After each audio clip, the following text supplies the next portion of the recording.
কৃষ্ণ কৃষ্ণ মহাযোগী স্তমাদ্য পুরুষ পরঃ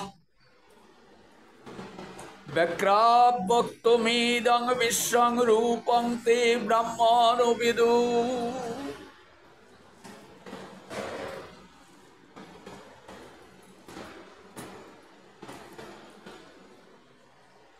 আমরা সাধন করেছিলাম মা যশোদা নন্দনন্দনকে উদুখলের সঙ্গে বন্ধন করে রেখে গেলেন। সখারা এলেন, কৃষ্ণ সখাগণকে বললেন, মা আমাকে বেঁধে রেখেছে, এখন তো আমি তোদের সঙ্গে খেলা করতে পারবো না। সখারা দেখলো তাকে বেঁধে রেখেছে, তারা উপহাস করতে লাগলো, ওই কি বেঁধেছে, হ্যাঁ ছিঁড়ে ফেল। কৃষ্ণ বলছেন, আরে আমি কত চেষ্টা করেছি, আমি ছিঁড়তেই পারলাম না, খুলে ফেল।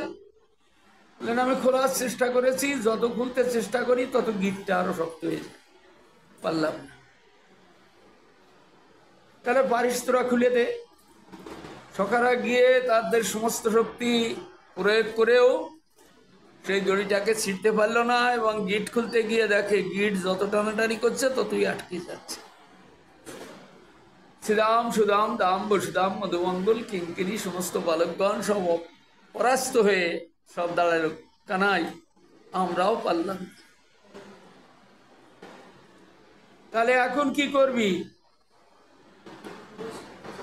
তখন কৃষ্ণ বুদ্ধি দিচ্ছেন, তাহলে ওই যে উদুখলের সঙ্গে আমাকে বেঁধেছে ওটা তেরছা করে ফেলে দি। তারপরে পিছন দিয়ে ঠেল, আর আমি টানি আবুরকে দিয়ে টানতে টানতে ওই যে বড় দুটি বৃক্ষ, ওই বৃক্ষের ভেতর দিয়ে আমি চলে যাব, আর তোরা ঠেলতে ঠেলতে নিয়ে বৃক্ষ দুটিকে আটকিয়ে দিবি। তখন হাতের থেকে কোমরের জোর বেশি হবে, তখন আমি এমন হুস্কা টান দেব যে ও দড়ি ছিঁড়ে যাবে।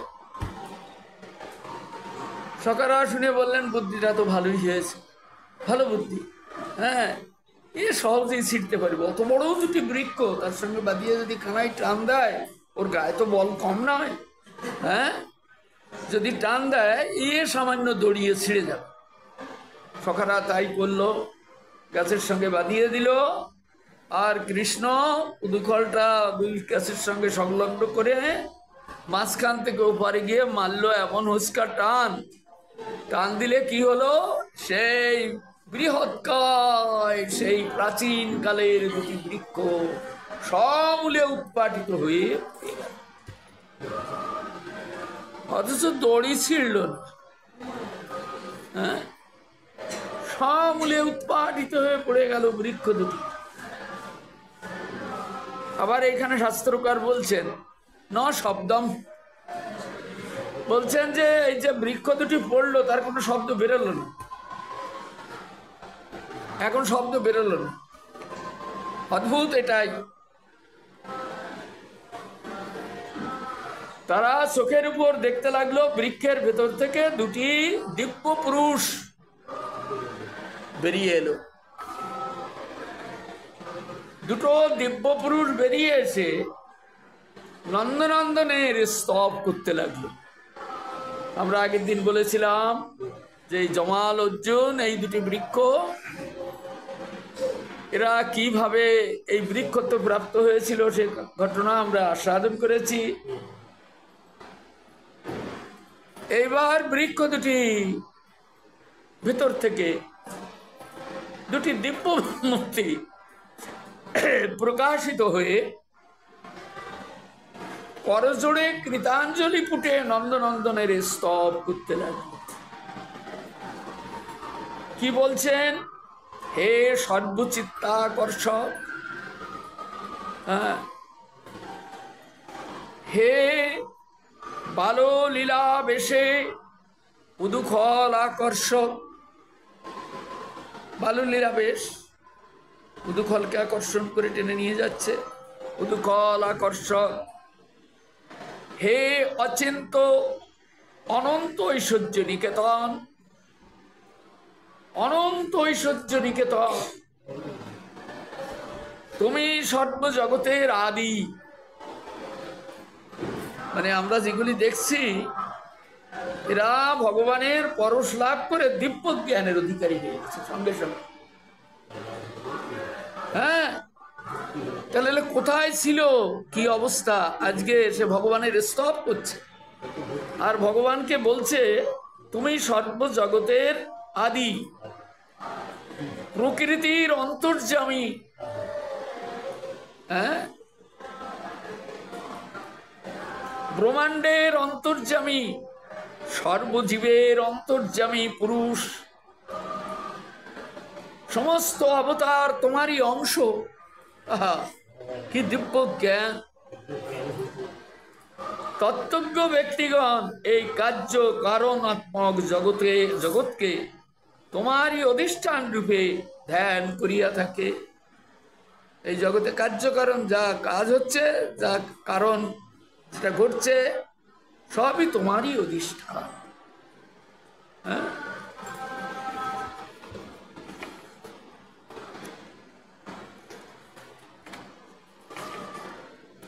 একাকটি করে স্তব পাঠ করে যাচ্ছে। তমেব সর্বভূতানাং দেহ সাত্মন্দ্রিয়শ্বর, তমেব কাল ভগবান বিষ্ণুরব্যয় ঈশ্বর।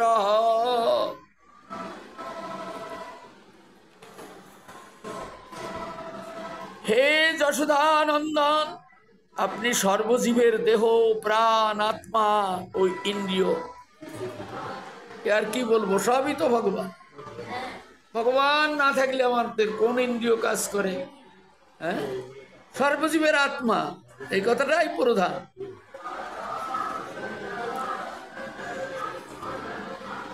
আপনি সর্বজীবের নিয়ন্তা, আপনি সর্বশক্তিমান, সর্বব্যাপক, অব্যয় এবং সর্বনিয়ন্তা। আপনি কাল স্বরূপ। হ্যাঁ,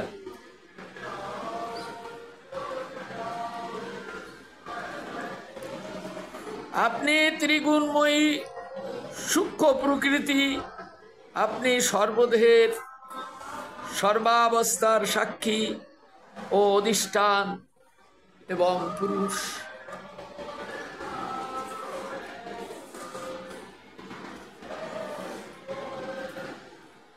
তস্मै তুভ্যং ভাগবতে বাসুদেবায় বেধসে আত্মদ্যৌত গুণৈশ্চন্ন মহিন্মে ব্রহ্মণে নমঃ।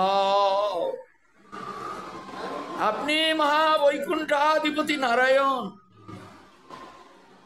হ্যাঁ, মহাবৈকুণ্ঠাধিপতি বলছে নারায়ণ, সে নারায়ণ আপনি। আপনি বাসুদেব। এই এখানে পরিষ্কার তারা বুঝতে পারছে ভগবত কৃপা। আজকে ভগবানের একটু ছোঁয়া লেগে তারা, মানে ভগবানের ওই কৃপা শক্তি, তারা তো কোনো শাস্ত্র পড়েনি, ওই কৃপা শক্তিতে এখন তারা সব জানতে পারছে। যা আমরা অনন্তকাল ধরে ঘুরছি, তবুও ভগবানের কোন স্বরূপ, কি বৃত্তান্ত, কিছুই বুঝি না। হ্যাঁ, কটা লোকে জানে? এখানে তবুও এই সম্পর্কে পাঠ হয়, কিন্তু যে সমস্ত জায়গায় অন্যান্য পাঠ হয়, তারা এই সমস্ত স্বরূপের কিছু বোঝে না, এবং কি যারা পাঠ করে তারাও বোঝে না। ভগবৎ স্বরূপ এমনই একটা জিনিস। আপনি বৈকুণ্ঠাধিপতি নারায়ণ, বৈকুণ্ঠের অধিপতি নারায়ণ, সে আপনি। আপনি বাসুদেব। এই যে আমরা বলি না যে বলদেবের প্রথম বুয়ো হলেন বাসুদেব, সেই বাসুদেব সত্যযুগে নারায়ণ, ত্রেতায় রামচন্দ্র, দাপরে কৃষ্ণ, কলিতে গৌরাঙ্গ। তাহলে বড়রামই 4 যুগের অবতার। এখানে এই শ্লোকে এই যে দুইজন ভগবানের পরশ লাভ করে সেই সমস্ত কথা তাদের মুখ দিয়ে বেরিয়ে আসছে, ভগবানের একটু পরশ লাভ করে। আপনি জগতের সৃষ্টিকর্তা। হ্যাঁ, সৃষ্টিকর্তা তো ব্রহ্মা। বললেন ব্রহ্মাকেও আপনি সৃষ্টি করেছেন।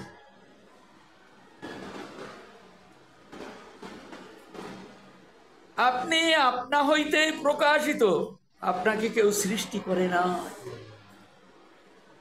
সকলের সৃষ্টি হয়েছে এক জায়গার থেকে না এক জায়গার থেকে বেরিয়েছে, কিন্তু ভগবান তাকে কেউ সৃষ্টি করে।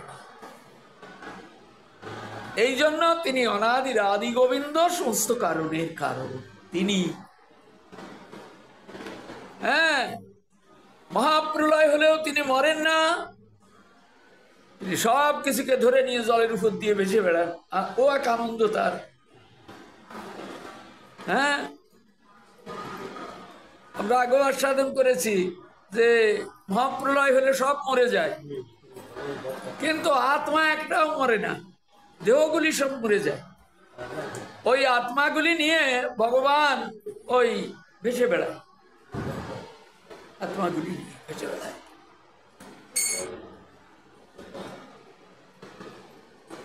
আবার যখন সৃষ্টি হবে নতুন করে, তখন ওই আত্মাগুলিকে আবার ব্রহ্মাকে দেয়, যাও সৃষ্টির কাজে লাগাও এইগুলিকে।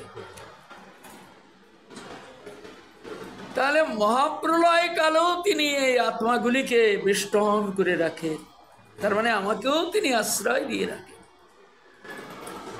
হ্যাঁ, কি খেলা ভগবানের! এগুলি ভাগবত আমাদিগকে আস্বাদন দিয়ে আমাদের ভালো করেই বুঝিয়ে দিচ্ছে। আর এই জমাল অর্জুন দুটি বৃক্ষ, তার ভেতর থেকে তার প্রকৃত স্বরূপ নলকুবর এবং মণিগ্রীব, তারা কি কোনদিন শাস্ত্র পড়েছে নাকি? দুটো শুধু চুরি তো করেছে। অপরাধী ঋষিপাদ নারদের অভিশাপে এতকাল ধরে বৃক্ষত্ব প্রাপ্ত হয়ে পড়ে আছে, আজকে ভগবানের সোয়াপে এসে ভগবত তত্ত্ব বর্ণন করতে আরম্ভ করেছে। এই জন্য ভগবানের ছোঁয়া। হ্যাঁ, ভগবানকে সুষ্ঠু রূপে শুদ্ধ বুদ্ধিতে ভগবানকে জানতে পারলে ভগবত কৃপা হয়, দুর্বুদ্ধি দূরীভূত হয়, ভগবত স্বরূপ হৃদয়ঙ্গম হয়, মনে প্রাণে ভগবানকে ভালো লাগে এবং ভালোবাসবার জন্য হৃদয়টাকে উদ্বেলিত করে তোলে। ভগবত এরকম, ভগবানের সান্নিধ্যে যারা যত এগিয়ে আসে আর যারা যত দূরে সরে যাবে, তাদের মাথার ভিতর থেকে তত দুর্বুদ্ধি প্রয়োগ করে দিয়ে সুবুদ্ধিকে নিয়ে তিনি চলে যাবেন, এখানে এটা দেয়া যাবে। সবই তিনি করছেন। হ্যাঁ, কাউকে শুদ্ধ বুদ্ধির অধিকারী করছেন, কাকে দুর্বুদ্ধির অধিকারী করছেন, যে যেমন লোক তাকে তেমনি সেইটাই দিচ্ছেন।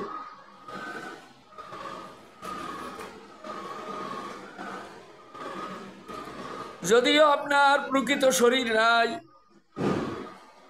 এই যে আমরা দেখছি আপনার এই যে শরীর, আপনার প্রকৃত শরীর নাই, এরা বুঝলো কি করে? দেখেনি তো কোনো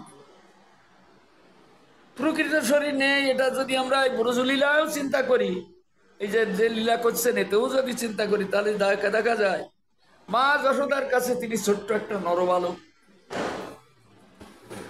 আবার যখন গভীর রাত্রিতে গভীর সেই সমস্ত সখী মঞ্জরীদের নিয়ে যখন কুঞ্জ বিহার করছেন, তখন তিনি ছোট্ট নরবালক নন, তিনি অপ্রাকৃত নবীন মদন। হ্যাঁ, অপ্রাকৃত নবীন মদন। কুরুক্ষেত্রের রণাঙ্গনে তিনি রথের চাকা টেনে ভেঙ্গে বীর বিক্রমে চলেছেন, আর মাটি থরথর করে কাঁপছে। যদি বলো ছোট্ট একটা নরবালক। হ্যাঁ, এই জন্য এই যে ভগবান বিভিন্ন স্থানে দুর্যোধনের ঘরে গিয়ে তিনি পেটটা এমন করে বাড়ালেন যে বিশ্ব ব্রহ্মাণ্ড তার পেটের মধ্যে ঢুকে গেল। এত বড় পেট, ব্রহ্মাণ্ড ভেদি পেট বের করে দিলেন। তার মধ্যে কি আছে, কোনটা না আছে তার মধ্যে? হ্যাঁ, কোনটা না আছে? এই জন্য এই যে ভগবান এইরকম কখনো বা বিরাট, কখনো বা ক্ষুদ্র। কালীয় যখন বেষ্টন করলো, তখন কালীয় তো মনে করেছিল একেবারে কত ফেস দিলাম, এইবার দেবো সাপ আর বুড়ে যাবে। সেখানে তিনি সুতোর মতো হয়ে ভেতর থেকে বেরিয়ে এলেন। কালীয় নিজেকে নিজে চাপছে, দেখে ওর মধ্যে খিচ্ছে আর ব্যথা পাচ্ছে, ব্যথা পাচ্ছে। তাহলে ভগবান যে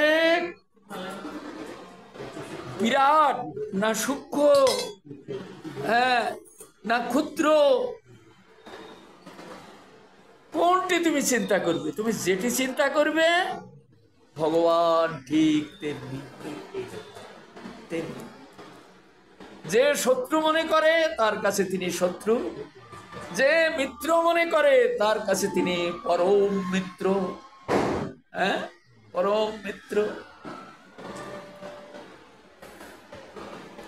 এই জন্য বলছেন নলকুমার এবং মণিগ্রীব আজকে তার পরশ পেয়েছেন, মানে তার হাতের পরশ লেগেছে ওই বৃক্ষের গায়ে, তাদের গায়ে তো লাগেনি। তাতে ওই বৃক্ষের মধ্য থেকে দিব্য পুরুষ প্রকাশিত হয়ে দুইজনে জোড় হাতে ভগবানের স্তব করতে আরম্ভ করেছে।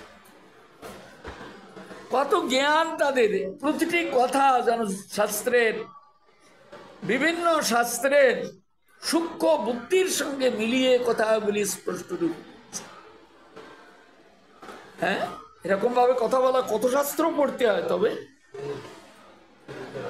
হ্যাঁ, কিন্তু ভগবানের কৃপায়, মানে একটু পরশ কৃপায় তাদের দিব্য জ্ঞানের দয়, দিব্য জ্ঞান।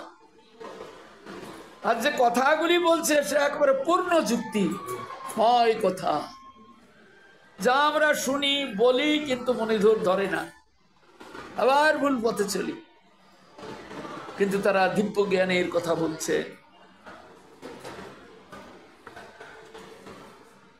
তাহলে আপনি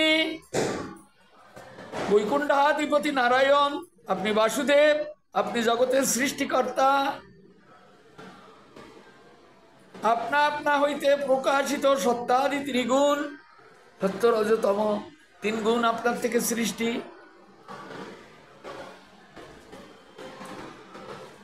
নিজ মহিমা আচ্ছাদন করিয়া অবস্থান করিতেছেন। নিজ মহিমা, এত গুণ সম্পন্ন আপনি, সেটাকে আচ্ছাদন করে আপনি অবস্থান করছেন। আপনি সর্বাপেক্ষা বৃহত্তম, জগতে যদি কেউ সব থেকে বড় হতে পারে সেও আপনি পারে। সর্বাপেক্ষা বৃহত্তম, আপনার তত্ত্বকে বুঝিবে এমন ব্যক্তি জগতে অতীব দুর্লভ। তাই আমরা আর কি বলিব, আপনার চরণে জানাই আমাদের কোটি কোটি প্রণাম। প্রণাম করছেন ভগবৎ চরণে। ভগবান তখন কোথায়? ওই দুটি বৃক্ষ পড়েছে আর উদুকলের সঙ্গে বাঁধা, তাতে একটা ডাল, এইরকম ছোট্ট একটা ডাল নিচের দিকে ছিল ওই বৃক্ষে, সেই ডালের পাতার আড়াল।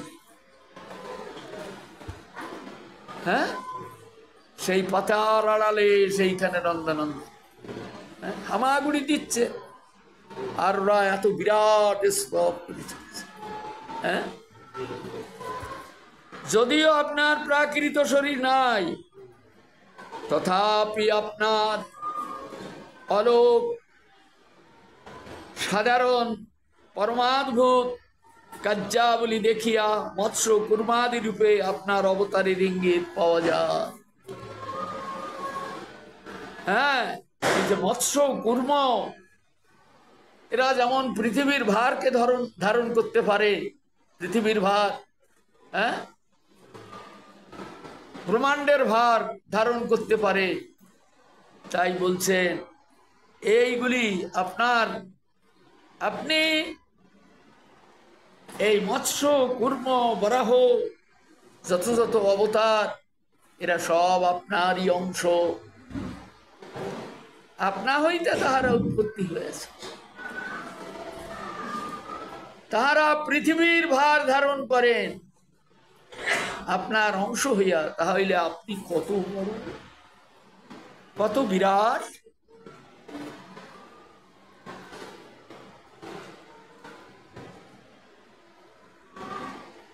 ইহাতেই আপনার ইঙ্গিত পাওয়া যায়। আপনি ভক্তগণের সর্ববিধ মনোরথ পূরণকারী। যারা আপনাকে ডাকে, যারা আপনার চরণে শরণাগতি লাভ করে, তাদের সকলের মনের অভিষ্ট আপনি পূর্ণ করেন।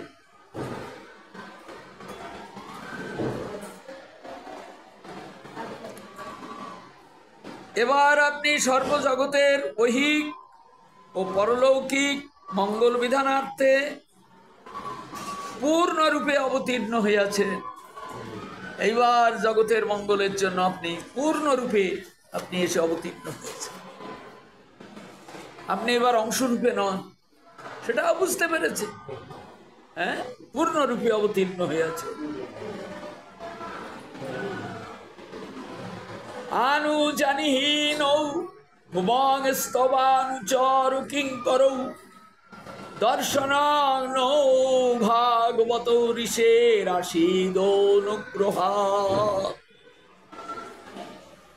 এবার বলছেন, হে পরমেশ্বর, আমরা আপনার ভক্ত চূড়ামণি দেবর্ষি নারদের দাসানুদাস। দেবর্ষি নারদের দাসানুদাস, আপনার ভক্ত চূড়ামণি ঋষিপাদ নারদ, আমরা তার দাসের অনুদাস।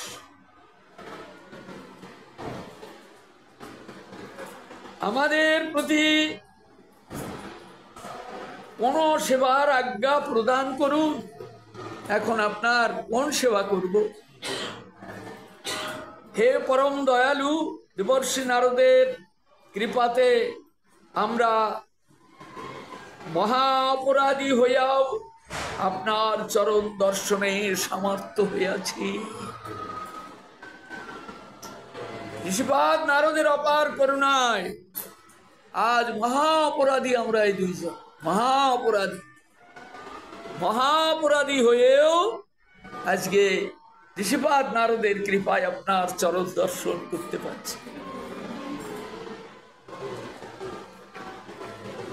মহৎ কৃপা বিনু কোনো কার্য সিদ্ধ নয়।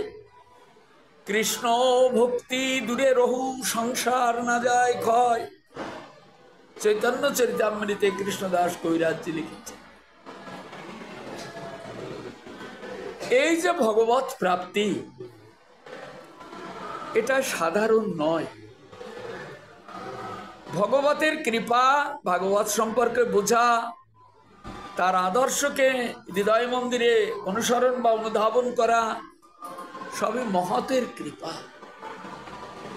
যতক্ষণ মহান ব্যক্তিগণের করুণা না হবে ততক্ষণ পর্যন্ত এইগুলি হৃদয় ধারণ করা যায় না। ওই কেউ হয়তো শুনলো, একটু পাতলা পাতলা শুনে গেল, আবার হারিয়ে গেল, কিন্তু হৃদয়ে ধারণ করে রাখতে পারবে।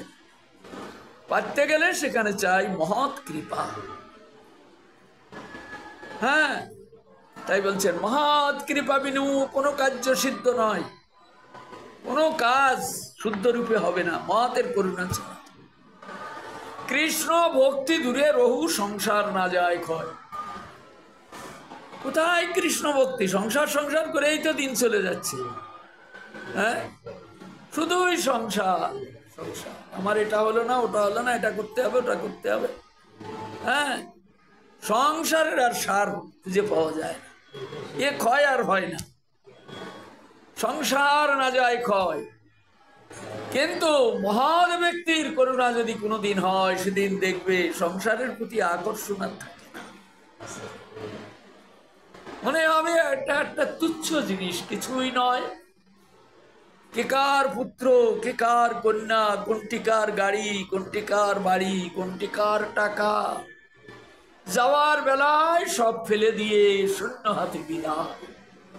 কোনটি কার? কোনটি কার ছেলে, কোনটা কার মেয়ে, কোনটা কার আত্মীয়? তোমার গাড়ি কোথায়, তোমার সোনা কোথায়, তোমার টাকা কোথায়? কেউ তোমার নয়।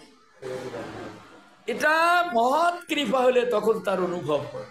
আমি এইগুলি আঁকড়াচ্ছি, বসে বসে সময় নষ্ট করছি, এতে আমার কি লাভ? এ তো আমার নয়। হ্যাঁ, দুদিনের জন্য একটু ওই গুণাগাথা, এই মাত্র, দুদিন পরে সব ফেলে দিয়ে শূন্য হাতে বিদায়। এই যে অনুভবটা, এটা মহৎ কৃপাতে হয়। কেননা মহৎ ব্যক্তিগণ নিশ্চল হয়ে যান। হ্যাঁ, তারা ছোটাফেটা করেন না, নিশ্চল হয়ে যান, চঞ্চল চিত্ত কি স্থির হয়ে যায়। তারা গোবিন্দ চরণে মন প্রাণ সবকিছুকে সমাহিত করে দেয়। কেন দেন? সবই তার খেলা, তিনি যা করবেন সেটাই হবে, আমি বললেও কিছু হবে না, না বললেও কিছু। এই জন্য তারা গোবিন্দ চরণে নিজেকে পূর্ণরূপে সমর্পণ করে তার দাসত্ব করেন। আমি তোমার দাস, তুমি আমার প্রভু। তাই রাত দিন তার চিন্তন, তার সেবা পূজা, স্মরণ মনন গুণ কীর্তন, সাধন ভজন, শাস্ত্র শ্রবণ ইত্যাদি, তারা নিরন্তর এইভাবে নির্লিপ্ত চিত্তে, কোনো কিছুতে নিজেকে লিপ্ত করেন না। তারা সব ভগবানের, আর তিনি করেন তার দাসত্ব, সব ভগবানের। এগুলি সব মহাৎ ব্যক্তির করুণা যখন হবে, মহাৎ কৃপা বিনু কোনো কার্য সিদ্ধ নয়, কৃষ্ণ ভক্তি দূরে রহু, সংসার না যায় ক্ষয়। তাই আজকে আমাদের উপর মহতের করুণা হয়েছে, তা নাহলে আমরা এত পাপী, আমাদের গতি হতো ঘোর নরকে। জানি না কোন জন্মে কোন সৌভাগ্য করেছিলাম, ঋষিপাদ নারদ আমাদিগকে অভিশাপ দিয়েছিলেন এসে।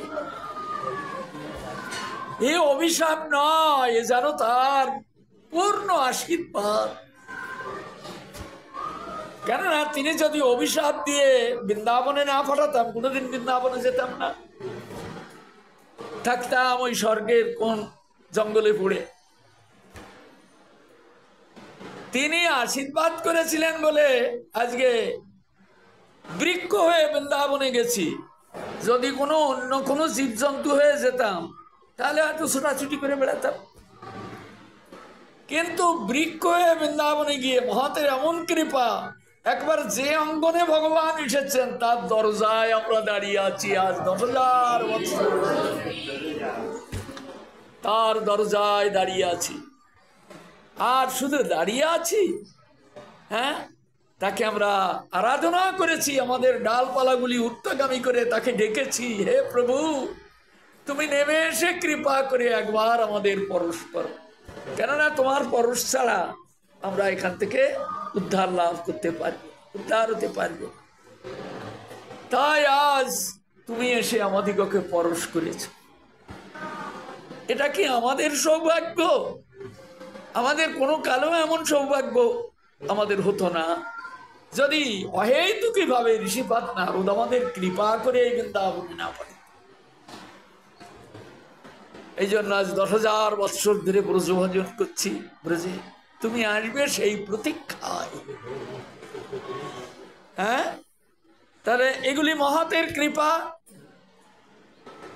উনি তো অন্য কোনো অভিশাপ দিতে পারতেন, তাতে হয়তো ভগবত দর্শন হতো না, কিন্তু ঋষিপাদ নারদ মহান, তিনি মহান বলে তিনি এমন কৃপা করলেন যেখানে গেলে পূর্ণ ভগবানের সাক্ষাৎ লাভ পেরা জনম জনমের মতো চিরকৃত কৃতার্থ। তাহলে মহৎ কৃপা।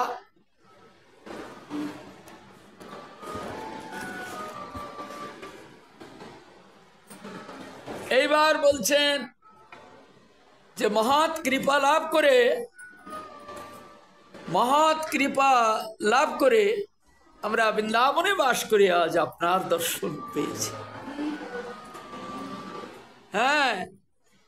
আজকে আমরা বুঝতে পারছি ব্রজবাসের সার্থকতা আর মহতের কৃপার কত শক্তি।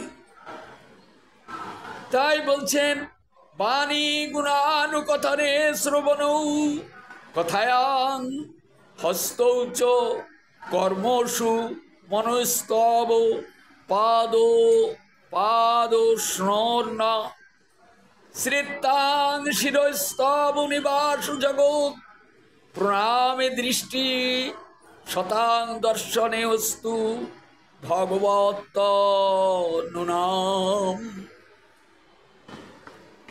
হে ভগবান, ইনি ভগবান। ভগবান বলে সম্বোধন করতে গেলে কাকে বলতে হয়? যিনি ব্রজেন্দ্র নন্দন শ্রীকৃষ্ণ, তিনি হলেন ভগবান। তাই এরা সম্বোধন করছে, হে ভগবান। আমাদের বাগ ইন্দ্রিয় যেন সর্বদাই আপনার নাম, রূপ, গুণ, লীলা কথা বর্ণনে, মানে আর যেন আমরা বাজে কথাটা এই মুখে আর বলি না, আমাদের কৃপা করুন। সর্বক্ষণ সব সময় যেন আমাদের বাগ ইন্দ্রিয় মানে জিহ্বা যেন নিরন্তর আপনার নাম, রূপ, গুণ, লীলা কথা কীর্তন করে।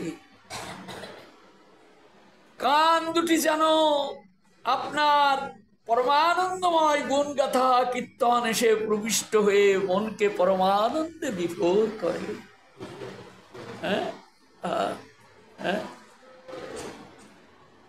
এগুলি সত্যই ব্রজের কথা। এদেশে কান দুটি ভগবানের দিকে রাখবে, এদেশের কথা তো আর এদেশের শব্দ তো ভগবান শব্দ নেই।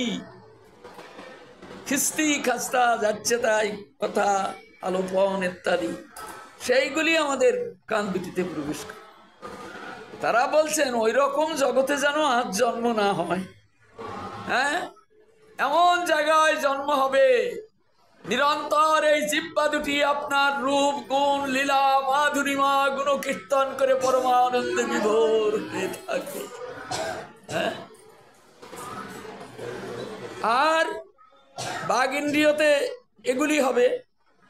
আর দুটি কান যেন আপনার মধুর নাম গুণ শ্রবণে নিরন্তর ব্যবহৃত থাকে। কত সাধক, কত পূর্ণাত্মা ব্যক্তি, তারা কত মধুর কণ্ঠে আপনার গুণ কীর্তন করে। সেই গুণ কীর্তনের মধুর ধ্বনি যেন নিরন্তর আমাদের কর্ণকুহরে প্রবিষ্ট হয়। আমরা এই কানে যেন আর কোনো বাজে কথা না শুনি।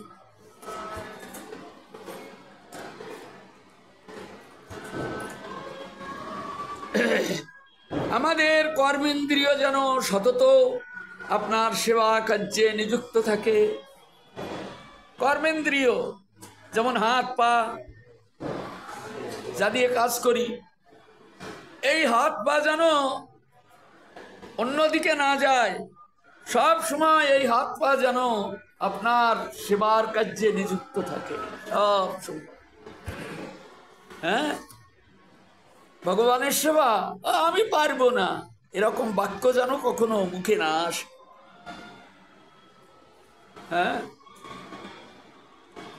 আপনার সেবা কর্মে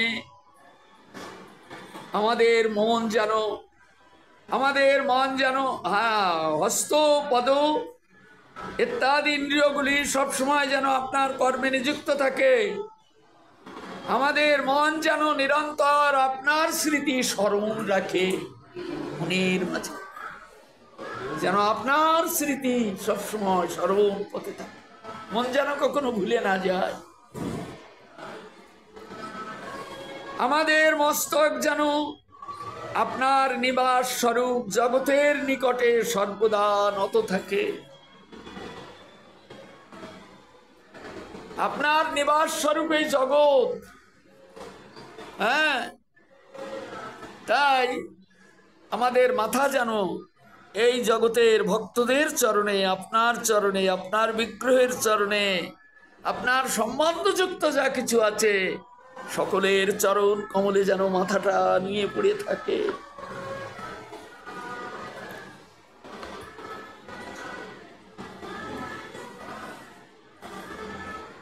আমাদের নয়ন যেন সর্বদা আপনার শ্রী বিগ্রহ, আপনার ভক্ত চূড়ামণিগণকে দর্শন করিতে তৃপ্তি থাকে। চোখ দুটি নিরন্তর আপনার বিগ্রহ যেখানে সেবিত হচ্ছে, সেই সেবা বিগ্রহ আপনার ভক্তগণ যেখানে চলাচল করছে, সমস্ত তীর্থগণ যেখানে যে আছেন, এই নয়ন যেন সর্বত্র এইভাবে সেই সমস্ত স্থানে বিচরণ করে বেড়ায়। চোখ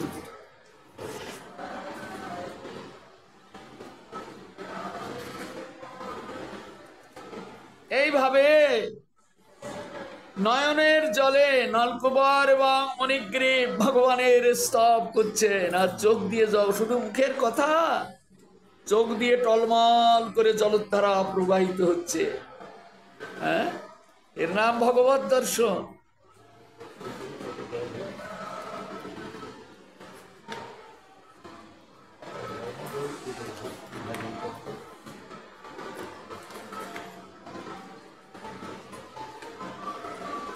এইভাবে নলকুবর এবং মণিগ্রীব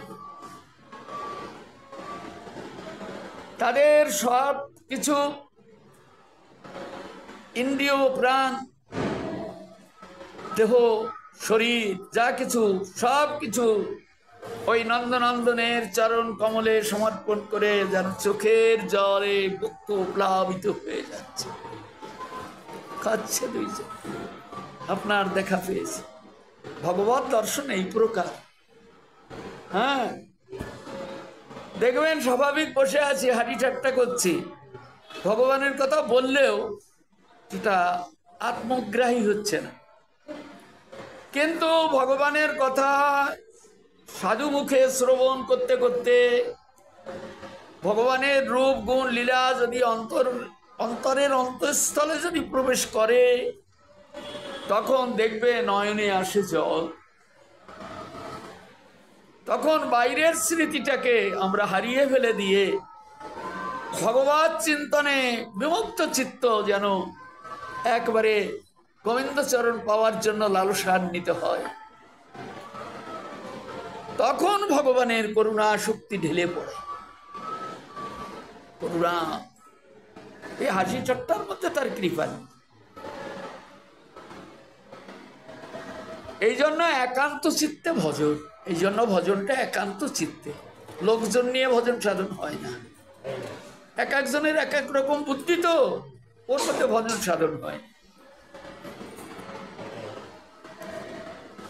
এখন তারা এইভাবে স্তব করতে করতে নয়নের জলে বক্ষ প্লাবিত করে নন্দনন্দনের দিকে এক দৃষ্টিতে চেয়ে এক নন্দনন্দনের কিছু বলবেন তো?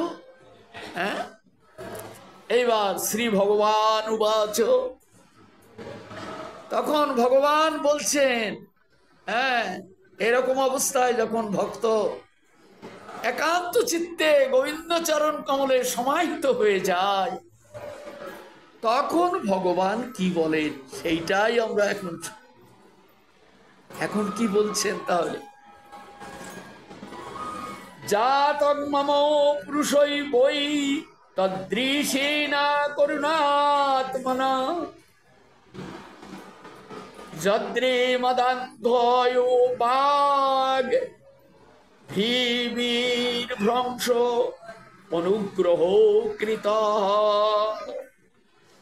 শ্রী ভগবান বলিলেন, হে নলকুবর ও মণিগ্রীব, তোমরা অত্যন্ত ধনগর্বিত ছিলে বলিয়া, অত্যন্ত ধনের গর্ভ ছিল বলিয়া সেই পরম দয়ালু নারদ ঋষি যে তোমাদের অভিসম্পদ দিয়া শ্রীভ্রষ্ট করিয়া মহা অনুগ্রহ করিয়াছেন, তা আমি তোমাদের বিজ্ঞাপনের পূর্ব হইতেই জানি। আমি সব জানি, না জানলে এখানে এসে আমি উপস্থিত হয়েছি। এমনিতে সব আমি জানি, এই জন্যই তো ভগবান এসেছেন। হ্যাঁ, এদিকে 10,000 বৎসর পূর্ণ হতে যায়, তাকেও ছেড়ে দেওয়া যাবে না, ওর মধ্যেই কৃপাটা করতে হবে। হ্যাঁ, এখন শেষ দিনে কৃপা।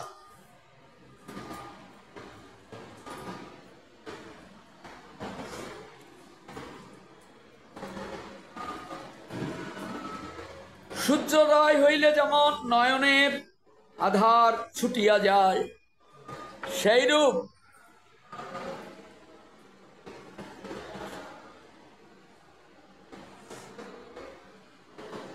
মান অপমানের সমজ্ঞান বিশিষ্ট মদে কনিষ্ঠ ভক্তগণের দর্শনেও জীব মাত্রেই অজ্ঞান অন্ধকার কাটিয়া যা। মানে যারা জ্ঞানী সাধু তাদের দর্শনে প্রতিটি জীব মাত্রের যে অজ্ঞানতা সেটি দূরীভূত হয়ে যায়। এই জন্যই মহৎ কৃপা সাধু দর্শন।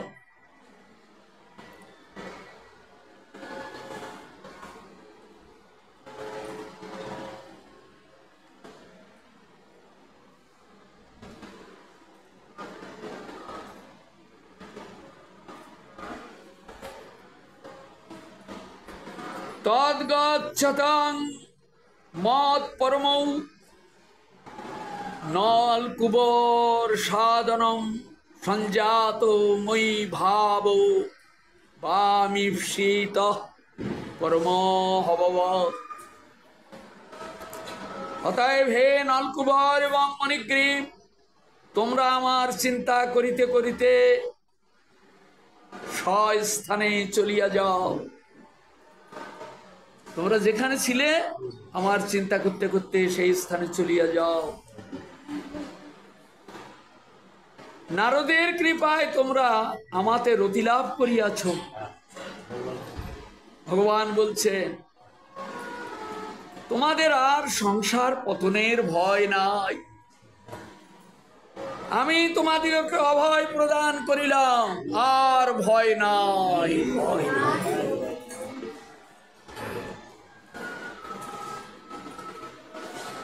আমাদেরও সজ্ঞান হোক। অজ্ঞানে কত অন্যায় করে চলেছি এই জীবনের পথে, তার কোনো অন্ত নেই। ভালো মন্দ বিচার ক্ষমতা নেই। জগৎ সংসারে আমরা যে চলেছি ভালো মন্দের ক্ষমতা আছে? স্বার্থন্বেষী কথা বলি, শাস্ত্র সম্পর্কিত যে ধারণা সেগুলি ভেতরে জন্মায় না। কেন হয় না? মহতের কৃপা হয় না, মহৎ ব্যক্তিগণের কৃপা পাই না। মহৎ মানে ভাবাদৃশ বৈষ্ণব, যারা সংসারের ভাবনা থেকে পরম মুক্তি লাভ করে গোবিন্দ চরণ কমলে ঐকান্তিক ভাবে প্রবিষ্ট হয়েছে। তাদের সংসারের প্রতি কোনো আসক্তি, কোনো প্রকার ভাবনাই নেই, তারা মহৎ। এমন মহান ব্যক্তির করুণা তো আমরা পাই না। আমরা দীক্ষা নিতে যাই, অমুক জায়গায় গুরুদেব আছে, ভালো গুরুদেব, ভালো ঐশ্বর্যশালী গুরুদেব, অনেক টাকা পয়সা আছে, সেইখানে গেলে ভালো খাওয়া যাবে। হ্যাঁ, আর গুরুদেবও চিন্তা করেন আমার দলে দলে শিষ্য হোক, আমারও ব্যাগটা ভরে যাবে। হ্যাঁ, এর মধ্যে জগতের চিন্তা বাদ দিয়ে ভগবত চিন্তায় মনটা শিষ্য ঢুকলো না গুরুদেব ঢুকাল? কে ঢুকাল? এই জন্য মহতের লক্ষণই হলো জাগতিক ভাবনা পরিত্যাগ এবং ভগবত ভাবনায় মনটাকে পূর্ণরূপে নিযুক্ত। এটাই হলো মহৎ ব্যক্তিগণের কাজ। সেটা সহজেই বোঝা যায়, সহজেই বোঝা যায়। না পারবে একটা একাদশী করতে, একটা একাদশীর দিন 2-3 বার অনুকল্প নেবে, তাতে বোঝা যায় ভগবানের দেহটা শোভেছে কত, এটা বোঝা যায় না? আমি তো বুঝতে পারি। 2-3 বার বসে বসে খাবে, হ্যাঁ, আর আলাপটাও করবে, বোধহয় এরকম খাওয়া যায়, তাদেরও নষ্ট করবে। মিনিমাম অন্তত 1 লক্ষ নাম করতে পারো না, তা তুমি গুরুদেব হয়েছে কি জন্য? তুমি কি দেখাতে এসেছো? আরে অন্তত মহাপ্রভুর নিয়ম অনুসারে তত 64 ফেরা মালাটা তো তুমি ফিরাবে, তবে তো তুমি গুরুদেব হবে। আর যদি না ফেরাও, বেশি করবে তার সে কথা আমি বলছি না, বেশি তো করবেই। যারা মহৎ হবে তারা আরো বেশি নাম করবে। আমার গুরুদেব 4.5 লক্ষ নাম করতে, হরিদাস ঠাকুর 3 লক্ষ নাম করে গেছে। তো যারা বেশি মহৎ হবেন তারা তো আরো বেশি করবে। তারা আবার দাদুগুরু 5 লক্ষ নাম করতেন গোবিন্দ কুণ্ডের তীরে, এখনো তার স্মৃতি আছে। এই জন্য সম্প্রদায় অনুসারে বিচার। এখন সেই গোষ্ঠীতে যদি কেউ দীক্ষা নিয়েও থাকে, সে বলবে কি হ্যাঁ আমারও তো দাদুগুরু, বলে তুমি নাম করছো কত, তোমারটা বলো না আগে, তোমার একাদশীটা কেমন তা বলো না আগে। নিজ হাতে তো কোনোদিন ঠাকুরের সেবা করো না, দুটো সেটে শিষ্য রেখে দিয়েছে তারাই করে, নিজে তো বসে বসে খাচ্ছে। এগুলো আমরা বুঝি, ভগবানের কৃপায়, শ্রী গুরু চরণ কমল কৃপায় আমরা বুঝি, আমাদের সঙ্গে ওসব ফাঁকিবাজি চলে। তো এটাই হলো নিষ্ঠা। একই গুরুদেব 10টা শিষ্য করলে 10টা 10 রকম হবে, একরকম হয় না। আমি সেটা জানি, 10টা 10 রকম হবে, একরকম হয় না। এটা খুবই কঠিন। গুরু পরম্পরার আদর্শটা ধরে তল পর্যন্ত নিয়ে যাবে, এটা একটা মহান শক্তির পরিচয়। তার আদর্শ কি ছিল, তিনি কি করে গেছেন, আমি কি সেই স্থানে আছি, না আমি নিজে মদ খাটিয়ে দিয়ে এটাকে জলাঞ্জলি দিয়েছি। সেটা যদি জলাঞ্জলি দিয়ে থাকো তাহলে তোমার এই শিষ্য একটা উদ্ধার হবে না, কেননা তুমি গুরু পরম্পরায় তুমি নিজে ঠিক জায়গায় নেই। এইখানে কেটে গেল, চেনটা কেটে গেল। এই জন্য ভগবান বলছেন এই নলকুবর এবং মণিগ্রীবকে, নলকুবর এবং মণিগ্রীব তোমরা আমার পরশ লাভ করেছ। এটা কি অত সহজ কথা, আমার পরশ লাভ করা? ঋষিপাদ নারদের কৃপা, এটা মহৎ কৃপা। সেই জন্য বলেছিল স্বয়ং ভগবান যেদিন জগতের বুকে আসবে, জগতের বুকে এসে তিনি যেদিন তোদেরকে পরশ করবে, সেদিন তোরা আবার উদ্ধার হয়ে চলে যাবে নিজ স্থান এবং নিত্যধামে তোদের গতি হয়ে যাবে। এই তাই ভগবান বলছে নলকুবর মণিগ্রীব তোমরা ফিরে যাও, তোমাদের স্থানে তোমরা ফিরে যাও। এইবার আর তোমাদের মনে যে সমস্ত বিরোধ প্রতিক্রিয়া ছিল, ভগবত বিরোধ প্রতিক্রিয়া, সেগুলি আর জাগবে না। নিরন্তর আমার গুণ, আমার স্মৃতি, আমার লীলা মাধুরীমা তোমরা সাধন করতে পারবে, আর তোমরা চিরতরে কৃতকৃতার্থ বললে। হ্যাঁ, এখানে দীক্ষার কথা আর কিছু বলেনি, ওই কৃপাটাই হলো ওইটা ঋষিপাদ নারদের ওইটাই কৃপা। কেননা প্রহ্লাদ দীক্ষা পেয়েছিল কিনা সে অপেক্ষা রাখে না। ওই মাতৃগর্ভে প্রহ্লাদের সঙ্গে তো ঋষিপাদ নারদের দেখা হয়নি। হ্যাঁ, কয়দূর গর্ভে কৃপা করে এসেছে, এই গর্ভটাকে লক্ষ্য করে। হ্যাঁ, ওই গর্ভটাকে লক্ষ্য করে কৃপা দৃষ্টি করেছে, কত বড় মহৎ, কত বড় হয়।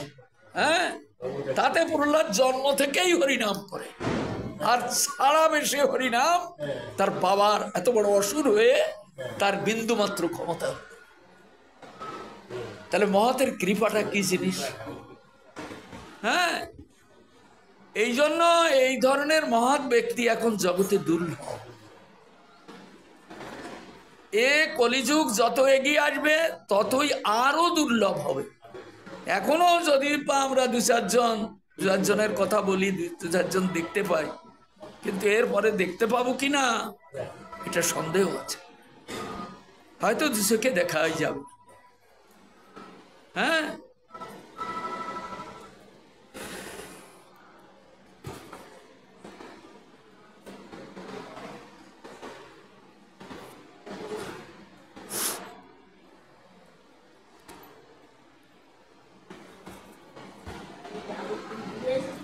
শ্রী শুক উবাচ,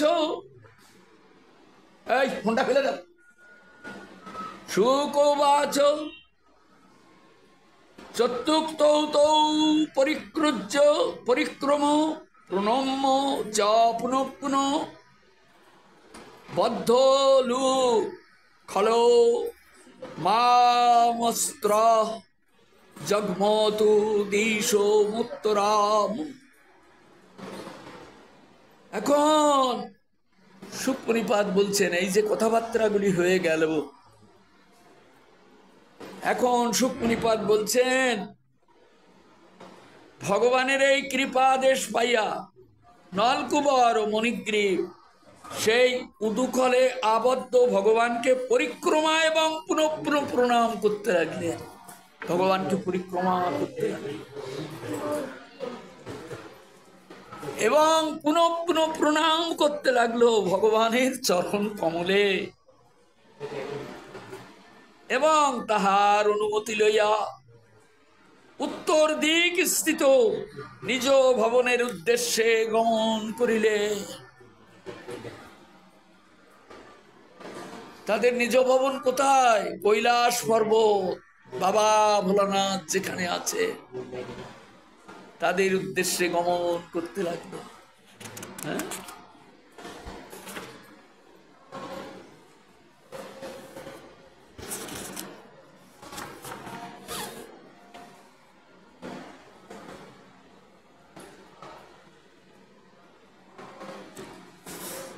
এইবার সুকমুনিপাদ বর্ণনা করছেন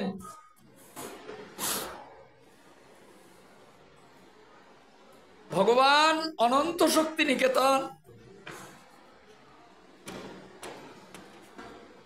ভগবানের শক্তির তো কোনো তুলনা নেই। অনন্ত শক্তি নিকেতন ভগবান, তিনি গোলক হইতে ভুলোকে অবতরণ করিয়াছেন। এখন তিনি গোলক থেকে ভুলোকে অবতরণ করেছেন। আজকে সুকমুনিপাদ বর্ণনা করছেন নন্দনন্দন এখন গোকুলে আছেন। গোকুলে নন্দভবনে নন্দনন্দন অবস্থানরত। এখানে আছেন রোহিণী নন্দন বলরাম। রোহিণী এবং যশোদা দুইজনই বন্ধুর মতো, দুইজনে এই অঙ্গনে সবকিছু দেখা শোনা কর্মাদি যা কিছু সমাধান করছে, দুইজনে বন্ধুর মতো। এখানে কিন্তু কারুর সঙ্গে কারুর বিরোধ নেই কিছু, নির্বিঘ্নে দুইজনে বন্ধুর মতো দুইজনে মিলে সমাধান করছে। আর কৃষ্ণ বলরামকে কিভাবে এখন খুব চঞ্চল হয়ে উঠেছে দুইজন, কিছুতে আটকিয়ে রাখা যায় না। তাই দাস দাসীগণকেও এমন ভাবে নিযুক্ত করেছেন, সবাইকে বলেছেন এই দাসীগণ তোমরা দেখবে যে কৃষ্ণ বলরাম যেন কোনো বাইরে না যেতে পারে, অঙ্গনের মধ্যে আমাকে আটকিয়ে রাখতেই হবে। এত চঞ্চল কেন আটকিয়ে রাখতে হবে? মানে হয়তো একদিন কাটার মধ্যে মাথা দিয়েছিল। অনেক জলাশয় আছে যেখানে গরু মোষ জল খায়। ছোট্ট বালক যদি ওই জলাশয়ের তীরে গিয়ে জলের মধ্যে পড়ে যায় তাকে আর পাবো না। আর আমাদের জলাশয়ের মতো অতটুক জলাশয় নয়, যেখানে লক্ষ লক্ষ ধেনু মহিষ তারা বিচরণ করছে, তার মধ্যে গিয়ে যদি কোনো রকমে পড়ে তো পাড়িয়ে মেরে ফেলে দেবে, বাজবে। ব্রজবাসীরা ভোর রাত্রিতে আগুন জ্বালায়, এই দুজন ভোর রাত্রিতে উঠে যদি ওই আগুনে গিয়ে পড়ে তাহলে কি অবস্থা হবে? হ্যাঁ, সব বিপদ সংকুল। হ্যাঁ, এমনি ভাবে নন্দনন্দন বিভিন্ন দিন বিভিন্ন প্রকারে চঞ্চলতা করে মা যশোদার মনকে একেবারে মানে এমন ভাবে চিন্তান্বিত করেছেন যে মা সবসময় চিন্তার মধ্যে ডুবে থাকে। আজকে কোনো অমঙ্গল না হলে হয়, আজ কোনো পুরুষের গোপী এসে না বলে আমার ঘরে গিয়ে চুরি করেছে, শুনলে খারাপ লাগে না? হ্যাঁ, কেউ এসে যদি বলে যে আমার মেয়েটা ঘুমিয়েছিল, আমার ছেলেটা ঘুমিয়েছিল, তারা সেফ টিকিটটা কেটেছে, হ্যাঁ, কা দিয়ে দিয়েছে, ছেড়েছে, এরকম কষ্ট দেয় ইত্যাদি। কেউ যদি বলে আমার বুড়িটার মুখের মধ্যে মাখন দিয়ে ডলছে আর বলছে দেখো বুড়ি মাখন ছিঁড়ে ডলছে, সব বলো তাহলে। এই জন্য মা যশোদার কানটা এখন শুনতে শুনতে ভারী হয়ে গেছে। আর নিজেও তো দেখেছে তার দধির ভাণ্ডটা কেমন করে ভেঙে দিল। হ্যাঁ, সব প্রমাণ হয়ে গেছে নন্দনন্দনের স্বভাব ভালো নয়। তাই বলবে কাকে? বেশি তো বলা যায় না, আবার যদি রুষ্ট হয়। একদিন বলেছিলাম ওরে বানরের রাজা, তুই বানরের সাথে চলে যা। বললো সঙ্গে সঙ্গে বলছে তাহলে আমি চলে যাই মা? হ্যাঁ, চলেও যেতে পারে, কিচ্ছু বলার উপায় নেই, সব সহ্য করতে হচ্ছে মা যশোদা।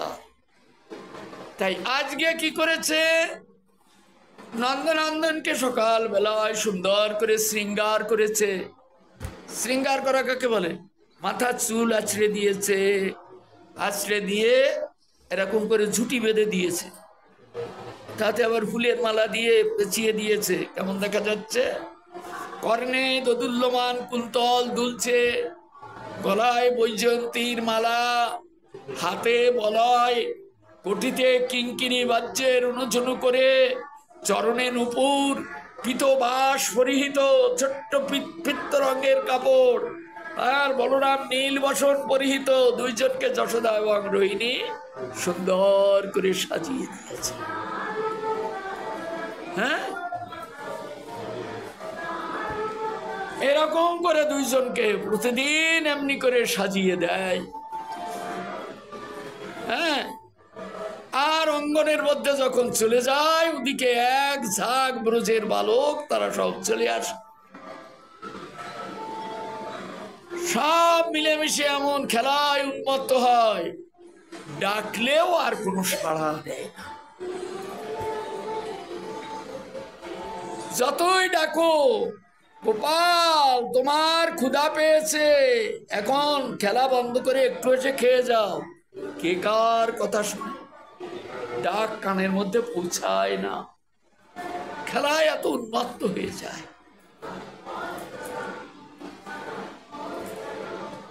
তাই আজকে নন্দনন্দন এমনি করে প্রতিদিন এমনি করে খেলার রসে প্রমত্ত হয়ে থাকে।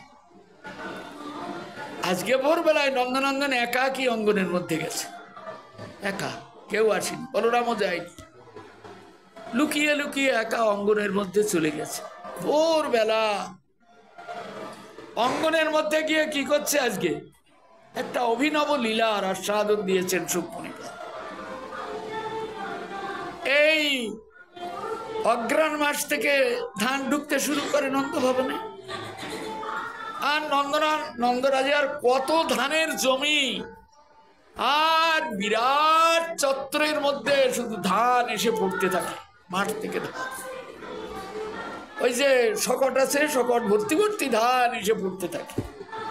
ওই ধানগুলি মাড়াই হয়, মাড়াই হয়ে আবার ধানগুলি উড়িয়ে পরিষ্কার করে সেগুলি আবার স্তূপ করে করে রাখে। আর যে সমস্ত দাসীগণকে কাজে রেখেছে, এসব কাজের জন্য লোক আছে, সব নন্দ বাবাও করে না, মা যশোদাও করে না, সব লোক আছে, তাদেরকে বলে রেখেছে গোপাল যদি কখনো অঙ্গনের মধ্যে বা অঙ্গন থেকে বেরিয়ে যেতে চেষ্টা করে, সাবধান যেন বেরোতে না পারে, ওকে আর বেরোতে দেওয়া হবে না। এই জন্য দরজা বন্ধ, পিছনে একটা খিড়কি দরজা আছে সেটাও বন্ধ, সামনের দরজা তো বন্ধ। হ্যাঁ, এর মধ্যে ঢুকবে কারা? দরজা তো বন্ধ, ঢুকবে কারা? সখারা ঢুকবে আর ব্রজের গোপীরা ঢুকবে। আর গোপদের তো কাজ থাকে, তারা তো রোজ আসতে পারে না, আর এত ভোরবেলায় তারা আসবেও, তারা তো কাজে বেরিয়ে যাবে ভোরবেলায়, আসবে গোপীরা আর ওই সখারা। তো যখন আসে তখন দরজা খুলবে, তার আগে খুলবে না, ও যেন বেরিয়ে না যায়, সাবধান। আজকে নন্দনন্দন খুব ভোরবেলায় উঠেছে একাকী। হ্যাঁ, মা যথারীতি ভোর রাত্রিতে ওঠে, নন্দনন্দনকে স্তন দুগ্ধ দেয়, দিয়ে একবারে ফিটপাট সাজিয়ে রাখে। সকালে এসে ডাক দিলে চলে যাবে, বেরিয়ে যাবে, বাধা দেওয়া যাবে না। আজকে নন্দনন্দন একাকী অঙ্গনের মধ্যে গেছে। অঙ্গনের মধ্যে গিয়ে কি করছে? ওই যে বড় বড় ধানের স্তূপ করে রেখেছে না, বিশাল ধানের কাড়ি নন্দ বাবার বাড়িতে। হ্যাঁ, ওই ধানের কাড়ি থেকে নন্দনন্দন ওই হাত দুখানা এমনি করে কোষ করে তাতে ধান নিচ্ছে, ধান নিয়ে নিয়ে স্তূপ করছে, স্তূপ বানাচ্ছে। নরলীলা ভগবানের নরলীলা। হ্যাঁ, এই নরলীলা মধ্য দিয়ে সব জায়গাতে তার স্মৃতি জাগিয়ে তুলছেন।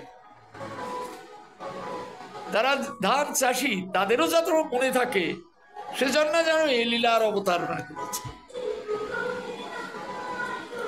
হ্যাঁ, আমাদের দেশে বহু ধান চাষি আছে, ধান চাষ করে, গম চাষ করে, এরকম। সে চাষিদেরও গোবিন্দ স্মৃতি জাগানোর জন্য এই লীলাকে স্থাপন করেছে। এখন অঙ্গনের মধ্যে কোষ করে করে ধান নিয়ে স্তূপ তৈরি করছে। যেটা ভালো হচ্ছে না সেটা লাথি মারছে, লাথি মেরে ফেলে দিচ্ছে। ভালো ভালো হয়, আবার একটা তৈরি করছে। এমনি করে নিজ মনে এমনি করে অঙ্গনের মধ্যে খেলা করছে। হ্যাঁ,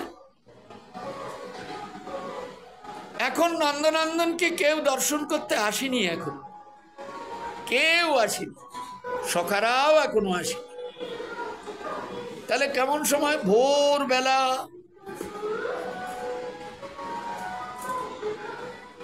এখন নন্দনন্দন এইভাবে নিজের মতো করে একা একা খেলা করে যাচ্ছে অঙ্গনের মধ্যে।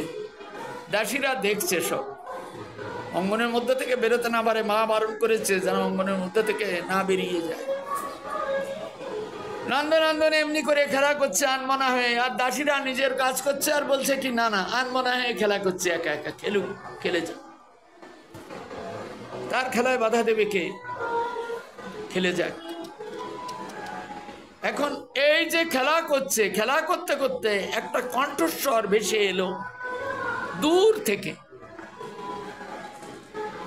একটা কণ্ঠস্বর ভেসে এলো নন্দনন্দনের কর্ণকুহরে। কে যেন বলছে, ওগো ফল নেবে গো? ফলওয়ারি ফলের বোঝা মাথায় করে নিয়ে নন্দগ্রামের মধ্যে ঢুকেছে।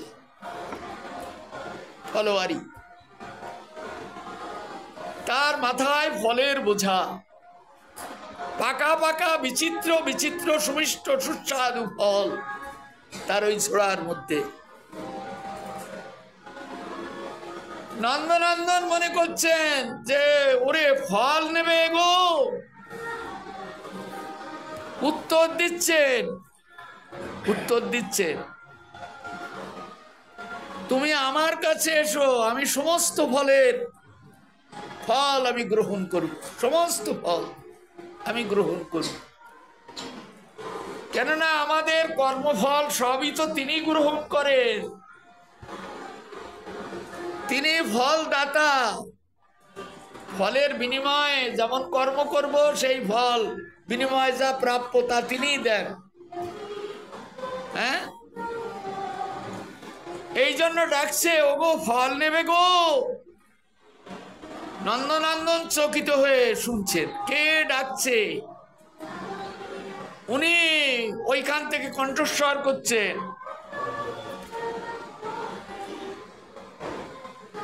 তুমি ফল নিয়ে এখানে এসো, আমি তোমার সব ফল নেব, কাউকে দিও না, আমি নেব তোমার সব ফল, কাউকে দিও না। তার মানে কি? তোমার অন্য দেবতা পূজা পার্বণ এমন এখানে ওখানে ঢেলে দিয়ে তুমি এটা একে দেবে, ওটা তাকে দেবে, তারপর আমার কাছে একটু শুটকো নিয়ে আসবে আমাকে দেওয়ার জন্য। বললেন না না, ওগুলি আমি গ্রহণ করি না, আমাকে দিতে গেলে সবটাই দিতে হবে। এই জন্য ভগবান সমস্ত ফল গ্রহণ করেন, সবটা আমার জন্য নিয়ে আসো, কাউকে দিতে আর দিতে হবে না, আমি তোমার সমস্ত ফলের দাম দেব, নিয়ে এসো, কত ফল আছে সব আমি নেব, সব ফলের দাম আমি দেব। এই জন্য আমরাও যদি এরকম সমস্ত যা কিছু আছে আমার জীবনে নিয়ে যাই যদি গোবিন্দ চরণ কমলে, তাহলে তিনি নিশ্চয় আমার জীবনের সমস্ত দাম তিনি দেবেন। কিন্তু অন্য কেউ দিতে পারে না, অন্য কেউ দিতে পারে না, এর দাম অন্য কেউ দিতে পারে না।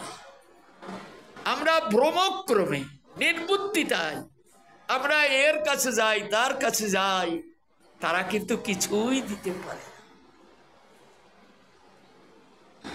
কেননা গীতা বাক্যে ভগবান পরিষ্কার করে বলছেন, সর্বধর্মান পরিত্যাজ্য মাম একম শরণং ব্রজ।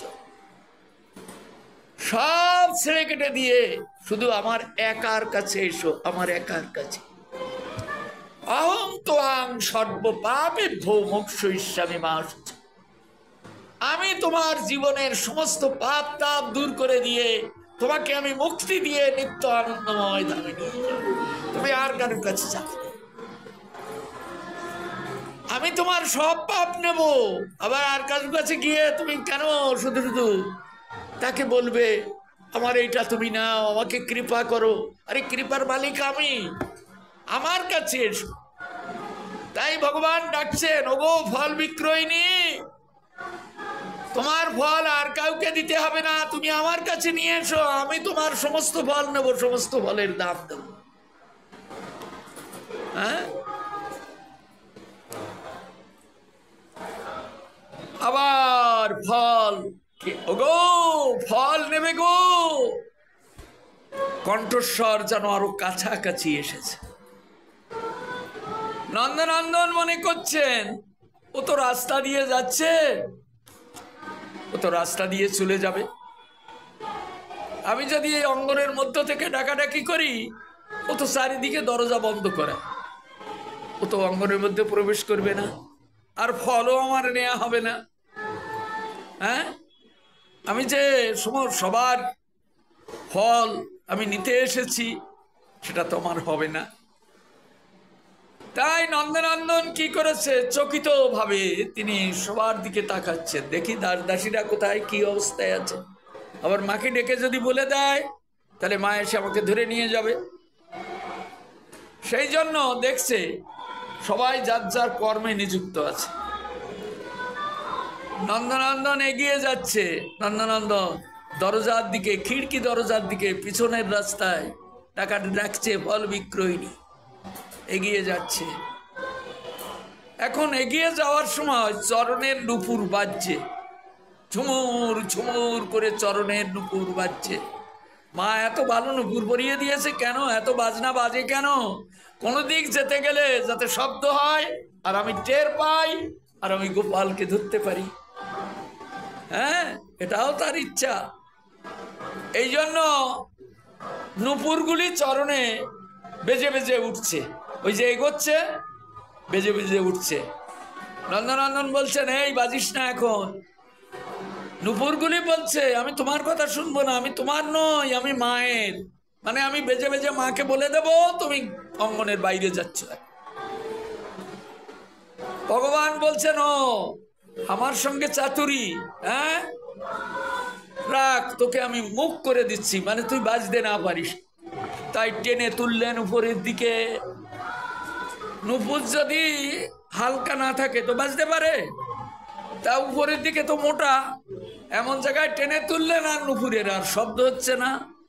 বললেন, আমার সঙ্গে বাতুলতা করলে তার জীবনে আর কোনো শব্দ হবে না, সেই রকম নীরব নিথর হয়ে যাবে। হ্যাঁ, এই জন্য আমার বিরুদ্ধে কোনো তর্ক করো না, আমার সঙ্গে কোনো বাতুলতা করো না। শাস্ত্রে আমি যা বলেছি তুমি নিঃসন্দেহে সেগুলিকে প্রতিপালন করো, তবে আমি তোমার হয়ে যাব। আর যদি না করো তো দেখলে ওই দেখো ওই নুপুর এখন, হ্যাঁ তার বাজনা হয়ে গেছে, আর বাজতে হবে না।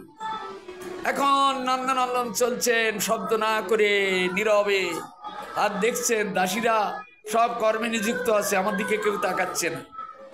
ভালোই তো, তার ইচ্ছায় কর্ম। গিয়ে পিছনের ওই খিড়কি দরজাটা দেখে দেওয়া নেই, এমনি ঠেলে দেওয়া। দরজাটা খুলে টুক করে বেরিয়ে চলে গেলে। ফল বিক্রয়িনী ততক্ষণ দূর থেকে ডাকতে ডাকতে আরো কাছে চলে আসছে। নন্দনন্দন রাস্তায় গিয়ে দাঁড়িয়ে আছে। হ্যাঁ, এইবার ফল বিক্রয়িনী দূর থেকে ডাকছে, ওগো ফল নেবে গো। নন্দনন্দন বলছেন, এই তো আমি এসেছি, আমি তোমার সমস্ত ফল নেব, এসো এসো, এই দিকে এসো, তুমি অন্যদিকে যেও না।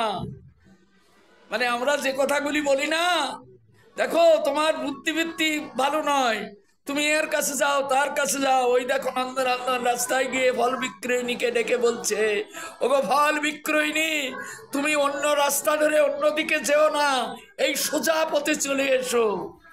মানে ভগবান শ্রীকৃষ্ণই হলেন সোজা পথে দাঁড়িয়ে আছেন।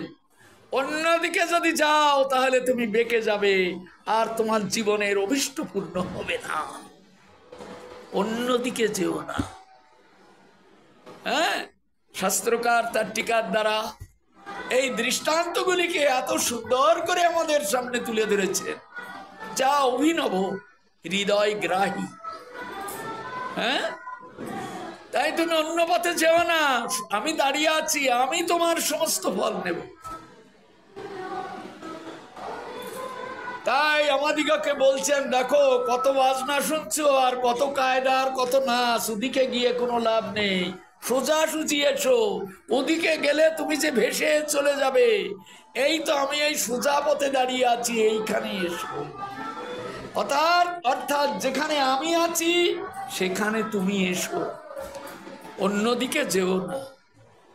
হ্যাঁ, তাই ফল বিক্রয়িনী দূর থেকে শুনছে, এই দিকে এসো। তখন ফল বিক্রয়িনীর কর্ণকুহরে সেই সুমিষ্ট সুন্দর সুকণ্ঠ, এমন সুন্দর মন মাতানো, ভুবন ভুলানো কর্ণ রসায়ন ডাক ফল বিক্রয়িনীর কর্ণে প্রবেশ করছে। ওগো, কে আমায় ডাকছে, কে ডাকছে? এমন সুন্দর কণ্ঠ তো আমি জীবনে কোনোদিন শুনিনি। হ্যাঁ, এমন কণ্ঠ আমি জীবনে কোনোদিন শুনিনি। হ্যাঁ, তাই ভগবানের এই মধুর কণ্ঠ ফল বিক্রয়িনীর কর্ণে রসায়ন সৃষ্টি করেছে। হ্যাঁ, সে চিন্তা করছে, ওগো কে আমায় ডাকছে? হ্যাঁ, কে আমায় ডাকছে? যদি সত্যই সে তোমাকে কোনোদিন ডাকে, তবে অন্য কোনো ডাক ভালো লাগবে না, অন্য কোনো দিকে যেতে ভালো লাগবে না, তোমার মনকে উতারা করে নিয়ে যাবে সেই ভুবন ভুলানো চরণ কমলে। তাই ফল বিক্রয়িনী সোজা পথ ধরে নন্দালয়ের অন্তঃপুরের পথে প্রবেশ করেছে। ফল বিক্রয়িনী যত এগিয়ে আসছে, ততই সে দেখছে একটি বালক পথের উপর দাঁড়িয়ে আছে। তার অঙ্গের কান্তিতে 10 দিক নীল আভায় উদ্ভাসিত করে সে অমৃতময় কণ্ঠে আমাকে হাত ছাড়ি দিয়ে ডাকছে। হ্যাঁ, ফল বিক্রয়িনী দূর থেকে দেখে চমকে উঠছে। হ্যাঁ, এরূপ তো আমি কোনোদিন দেখিনি, এই ছোট্ট বালক আমার ফল নেবে। হ্যাঁ, কিন্তু ফল বিক্রয়িনী এই ব্রজের মাধুরীমা গোপীগণের কানের থেকে, গোপীগণ বলা বলি করে, ও কখনো কখনো শুনেছে। কেননা এই ব্রজধামে ও আরো ফল বিক্রি করতে এসেছে। তখন সে শুনেছে নন্দের একটি পুত্র হয়েছে, সে এত সুন্দর, তাকে দেখলে নয়ন আর অন্যদিকে ধাবিত হয় না, শুধু মন প্রাণ চায় এ নয়ন জোড়ানোর একমাত্র বিগ্রহ এই নন্দনন্দন ভগবান। তাকে যদি আমি নিরন্তর দর্শন করতে পারতাম, এ ভাগ্য যদি আমার হতো। আমি খেতে চাই না, আমি পড়তে চাই না, আমি সুখ চাই না, আমি জগতের কোনো আনন্দ চাই না, শুধু চাই সেই নন্দনন্দনের স্মৃতিকে নয়ন কমলে ধরে রেখে তার দিকে এগিয়ে যেতে।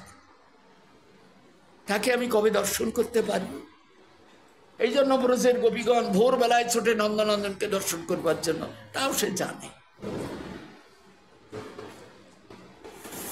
এখন ফল বিক্রয়িনী ক্রমাগত এগিয়ে আসছে, আর নন্দনন্দনের সেই ভুবন ভুলানো মন মাতানো স্বরূপ কান্তি আজকে রাস্তার উপর গিয়ে দাঁড়িয়ে ডাকছে তাকে হাত চালি দিয়ে।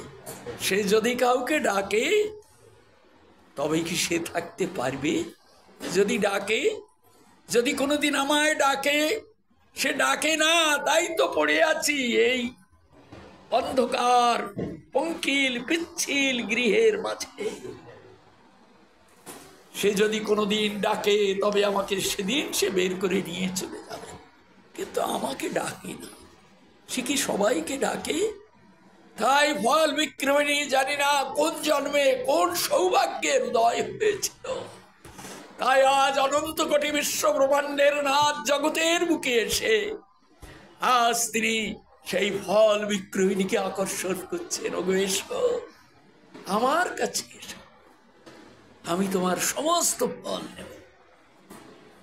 ফল বিক্রয়িনী এগিয়ে যত আসছে ততই তার হৃদয়ের স্মৃতিকে নয়ন দিয়ে অনুভব করে সে যেন পাগলিনীর মতো হয়ে যাচ্ছে। ওই তো গোপীরা বলে, তাকে দেখলে যেন নয়ন আর কিছু চায়। তবে কি আজ আমি তাকে দেখতে পাচ্ছি? কি সেই যার কথা আমি ব্রজের গোপীর মুখে আমি শ্রবণ করি? কিন্তু তার বাড়িতে যাওয়ার অধিকার তো আমার নেই। আমি তো ব্রজের গোপী নই, আমি তো এক চণ্ডালিনী। আমি তো তার বাড়িতে কোনো দিন যেতে পারব না। তার সঙ্গে দেখা হওয়ার সম্ভাবনা আমার জীবনে কোনো দিনই হতে পারে। তবে আজ আমি কাকে দেখছি?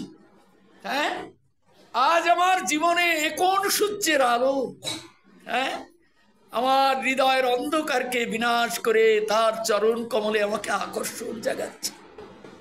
ফল বিক্রয়িনী তার ফলের বোঝা নিয়ে আসছে, আর সে ডাকছে, এই তো এসো, তোমার ফলের জোড়া নামাও, তোমার সব ফল আমি কিনবো, নামাও।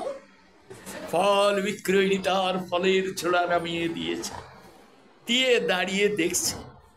হ্যাঁ, কি সুন্দর চুলগুলি ঊর্ধ্ব দিকে তুলে মা যশোদা ফুলের মালা দিয়ে বেঁধেছে। ছোট্ট ছোট্ট চুলগুলি তার কপালের উপর ঝরে ঝরে পড়েছে, বাঁধনের ভেতর থেকে সরে এসে।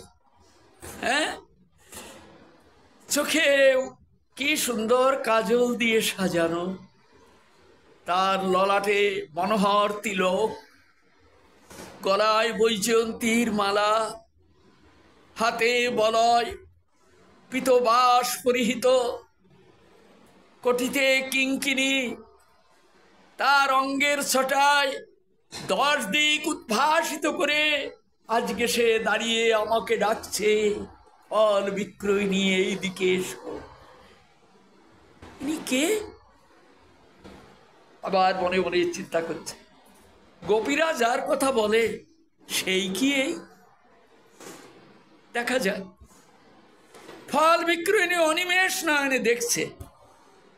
নন্দনন্দন বলছেন, ফল বিক্রয়িনী তোমার ফলগুলি তাড়াতাড়ি দাও, অতক্ষণ যদি আমাকে দেখো তাহলে আমার আর ফল নেওয়া হবে না।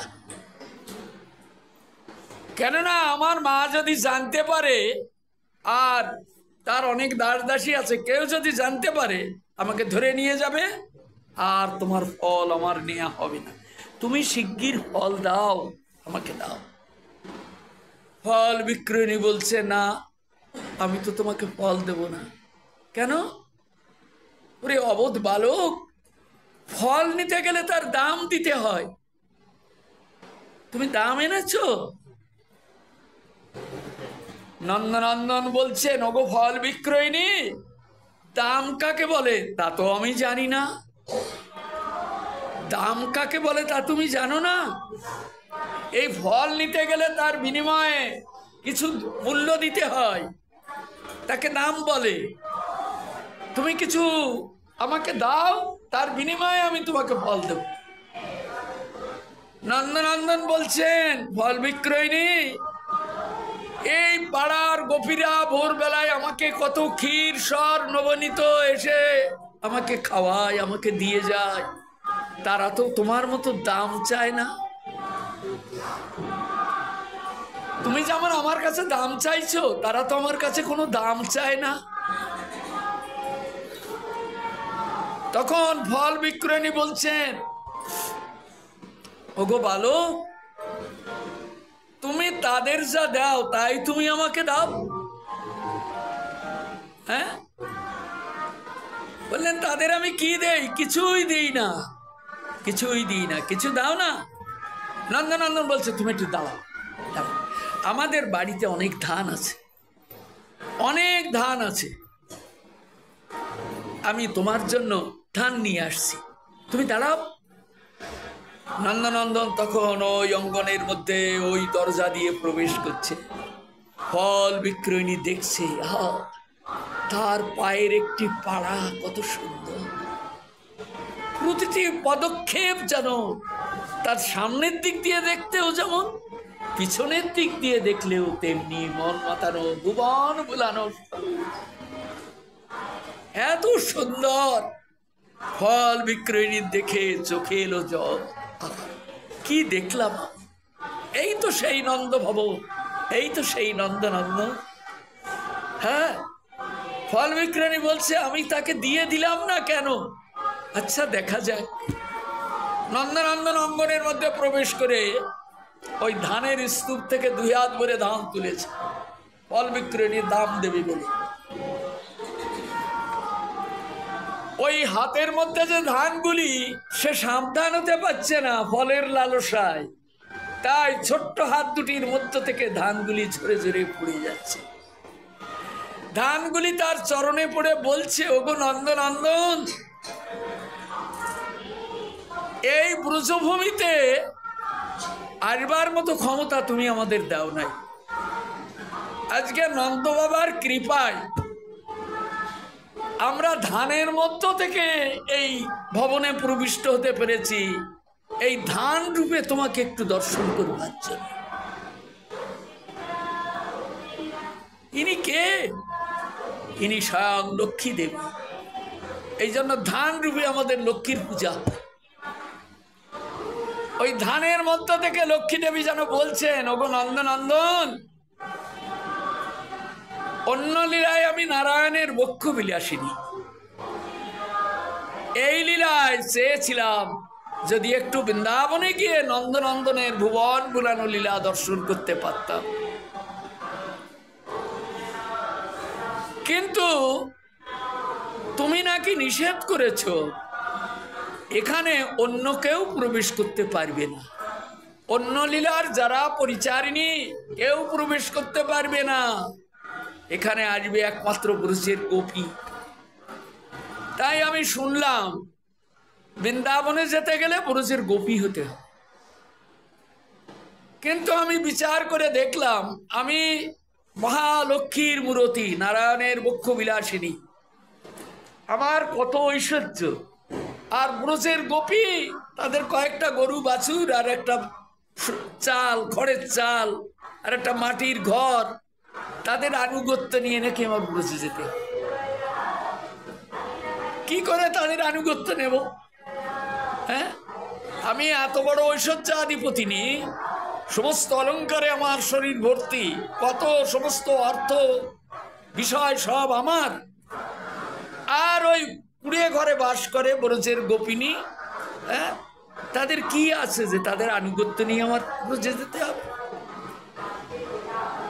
তাই আমি আনুগত্য লাভ করতে না পেরে আজ আমি বেলবনে পড়ে আছি। বেলবনে আমি আনুগত্য গ্রহণ করতে পারলাম না। তারপর নন্দ বাবা যখন ওই ব্রজের ওপার থেকে ধান কেটে নিয়ে আসে, তখন আমি ভাবলাম আমি একটু লুকিয়ে ব্রজে যাব, দেখি ব্রজে কি আছে। তাই আমি ধানের মতো হয়ে আমি এই নন্দ বাবার ভবনে আমি তোমার লীলা দেখতে এসেছি। তুমি কি করো? তুমি এখন বালরূপে লীলা করছো, বড়ই মধুর। তো আমি তো তোমার চরণ কমলের সেবিনী হতে পারবো না এ লীলায়, তা কৃপা করে একটু ব্রজে বাস পেয়েছিলাম এই নন্দ ভবনে, সেটুক তুমি ফল বিক্রয়ণী চণ্ডালীকে দিয়ে দিচ্ছ, আমাকে চণ্ডালিনীর হাতে বিক্রি করে দিচ্ছ। তাই লক্ষ্মী দেবী জানো ওই হাতের মধ্য থেকে চরণে পড়ে পড়ে নন্দনন্দনের চরণ কমলে প্রার্থনা করছে, ওগো নন্দনন্দন, স্বরূপের অধিকার না দিয়ে থাকলেও যদি একটু তোমার চরণের একটু রেণুকে আস্বাদন করতে পারি, তবেও আমরা ধন্যাতি ধন্য হয়ে যাব। আমাদিগকে কৃপা করে তুমি তোমার হাতে তুমি ফল বিক্রয়ণী চণ্ডালিনীর হাতে বিক্রি করে দিও। কে শোনে কার কথা?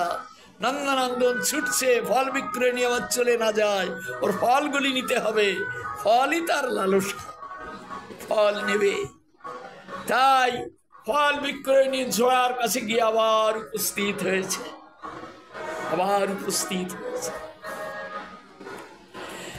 এই চণ্ডালিনীর কাছে গিয়ে উপস্থিত হয়ে বলছেন, এই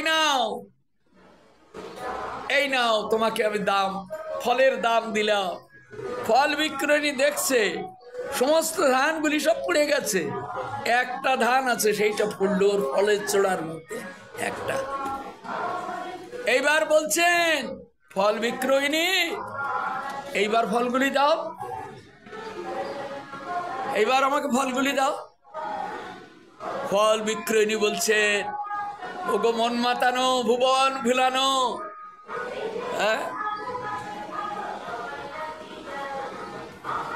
হে বালক, তুমি একটা ধান দিয়ে তুমি আমার এতগুলি ফল কিনতে চাও? আমার এতগুলি ফলের দাম একটি মাত্র ধান? তা তো হয় না।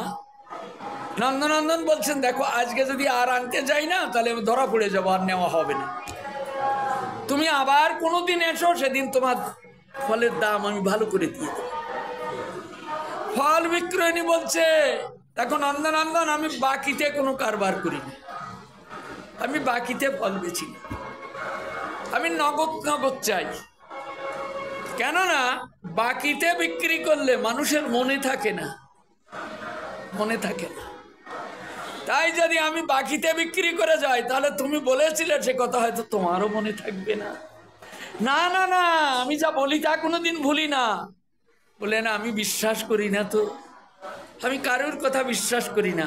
লোকে ওই রকম বলে, দেওয়ার বেলায় শেষে আর দেয় না। এই জন্য আমি তোমার কাছ থেকে নগদ পেতে চাই, নগদ। হ্যাঁ, বললেন তাহলে আমি আবার যাই? বললেন না, তোমার যেতে হবে না। তুমি বললে না তোমার পাড়ার গোপীরা তোমাকে কত কিছু খাওয়ায়, তারা তোমার কাছে কোনো মূল্য চায় না, তাদের তুমি কি দাও?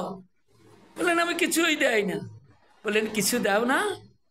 তাদের তুমি কোলে ওঠো না? তাদেরকে তুমি মামা বলে ডাকো না?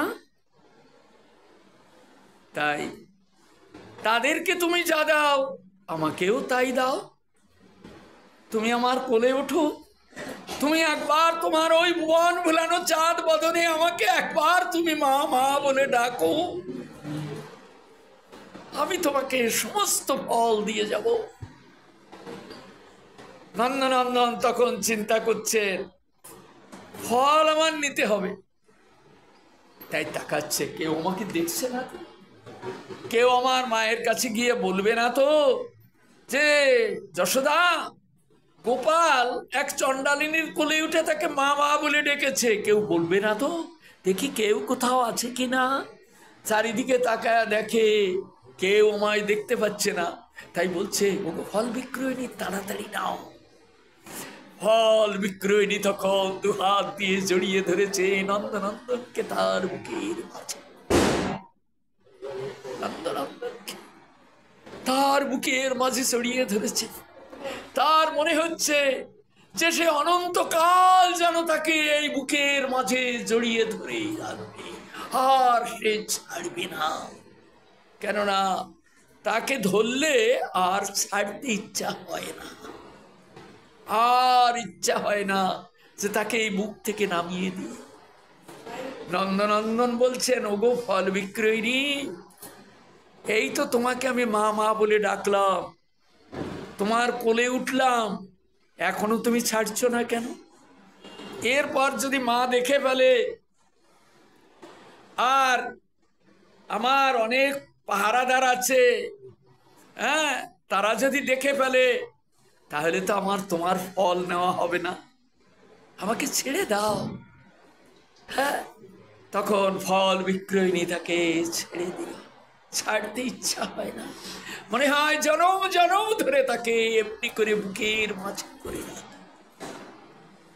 তাকে ধরলে আর ছাড়তে ইচ্ছা হয় না। ফল বিক্রয়িনীর দু চোখ দিয়ে টপ টপ করে জলধারা প্রবাহিত হচ্ছে। মনে করছে, আমি কি পেলাম, আমি কি ধন পেলাম।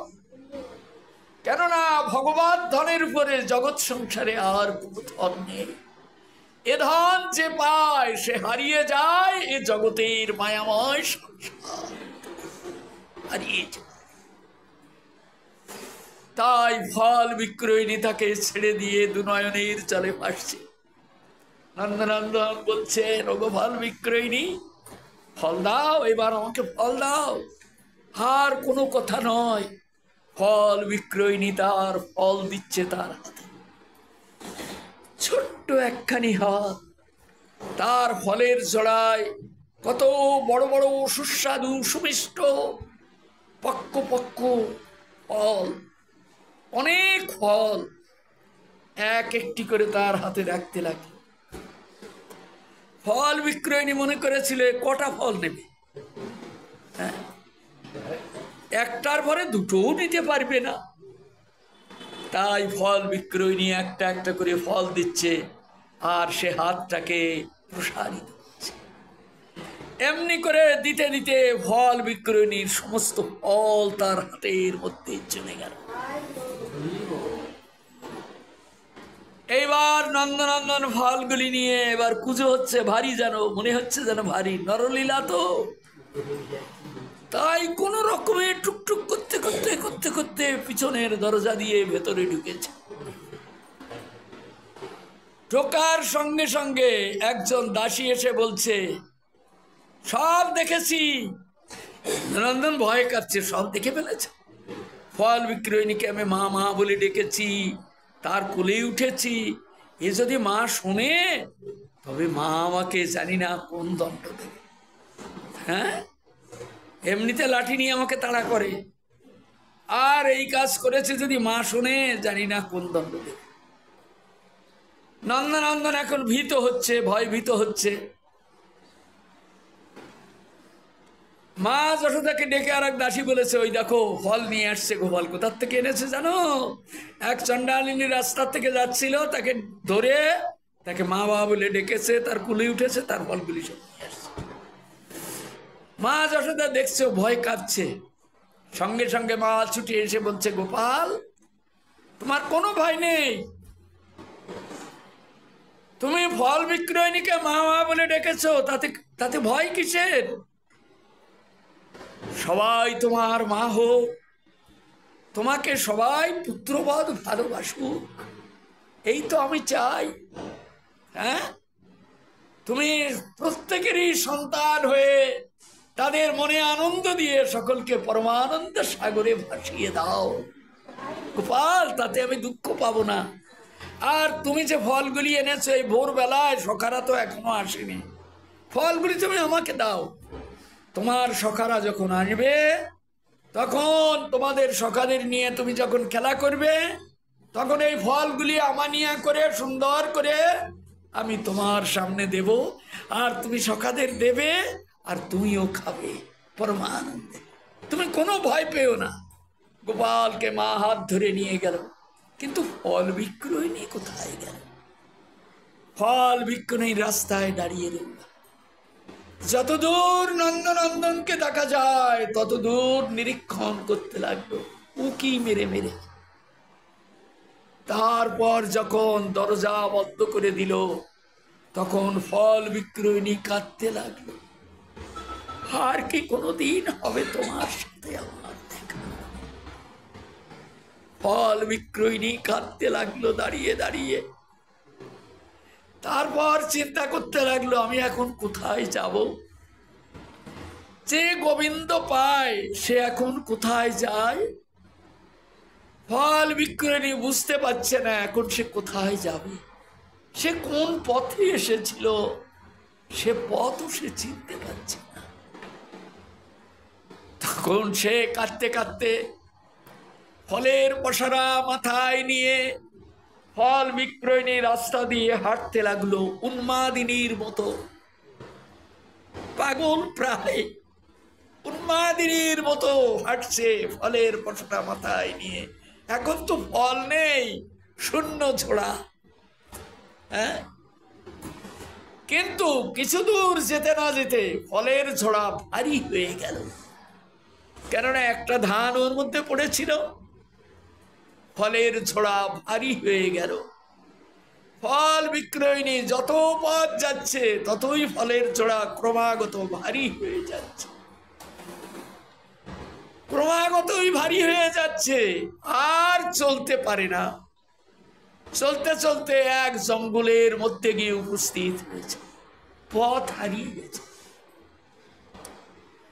ভগবানকে যে পায়, ভগবানের কৃপা যে লাভ করে, সে পঙ্কিলময় রাস্তা দিয়ে আর চলে না। তার হৃদয়ের মাঝে ভগবত স্মৃতি চিন্তা করতে করতে কোন পথে যায় সে নিজেও বুঝতে পারে না। তাই ফল বিক্রয়িনী পথ হারিয়ে এক জঙ্গলের মধ্যে প্রবেশ করেছে।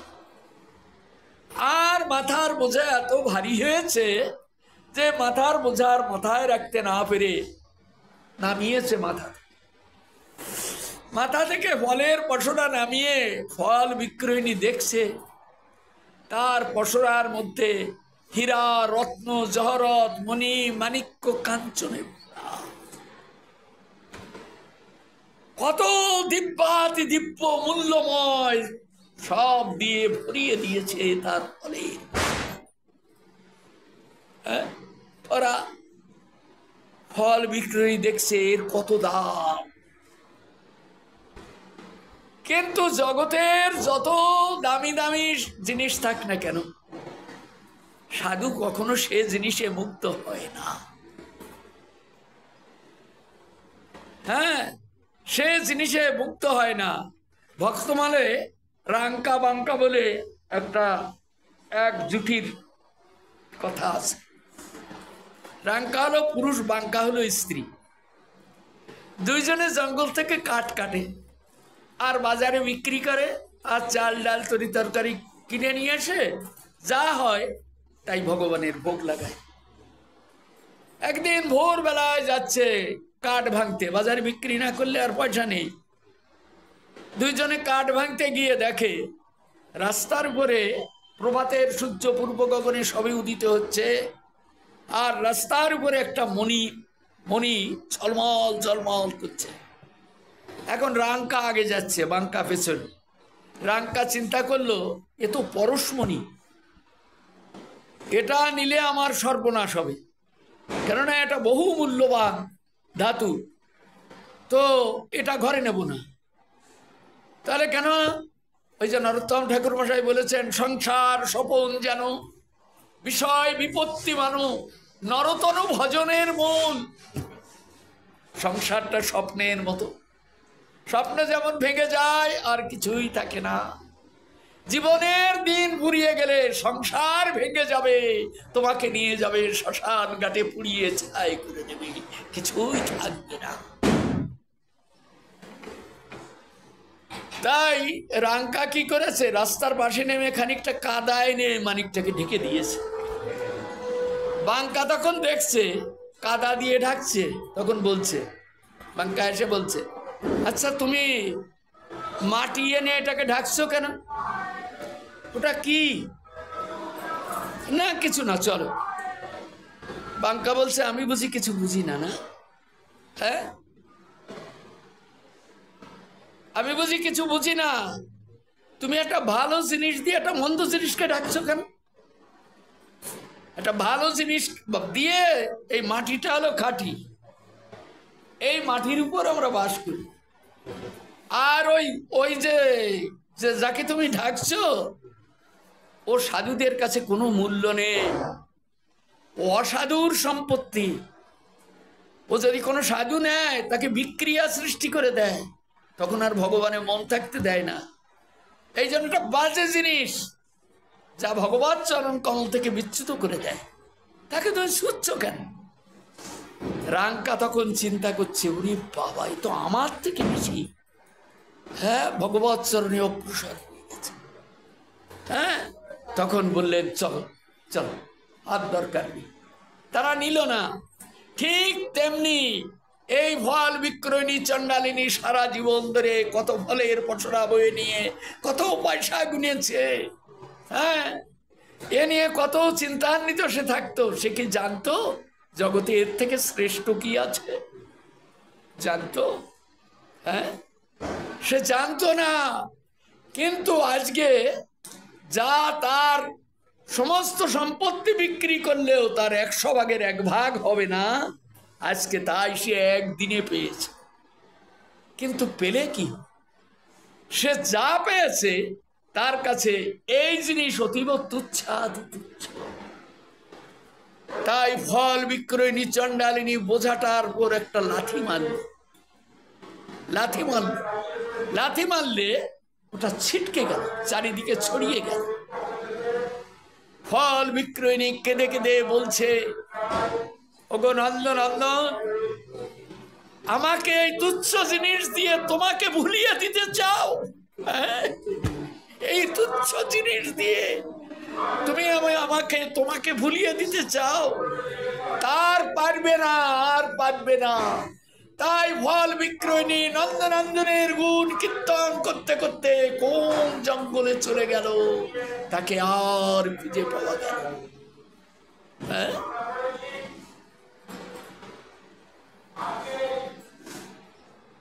এই ফল বিক্রয়ণী চণ্ডালিনী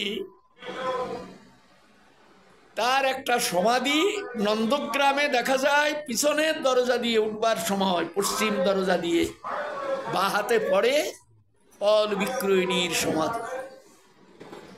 নন্দনন্দন ওই ফল বিক্রয়ণীকে এনে ওইখানে সমাধি দিয়ে রেখেছে। চিরজীবন মনে করবে এই ফল বিক্রয়ণীর কথা।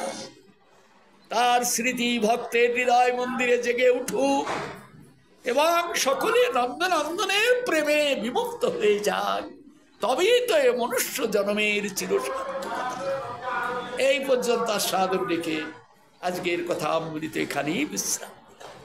আগামী দিন মহাপ্রভুর কৃপা হলে এর পরের থেকে আবার আমরা জয় নিতাই গৌর। নিয়ম সভার দিনগুলি দেখতে দেখতে প্রায় ফুরিয়ে এলো। হ্যাঁ, প্রায় ফুরিয়ে আর অল্প কয়েকটা দিনই মাত্র।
Krishna,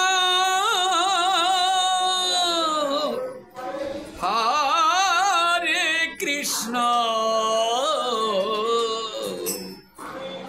Krishna Krishna, Hare Hare, Hare Rama, Hare Rama,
Nitai Gour.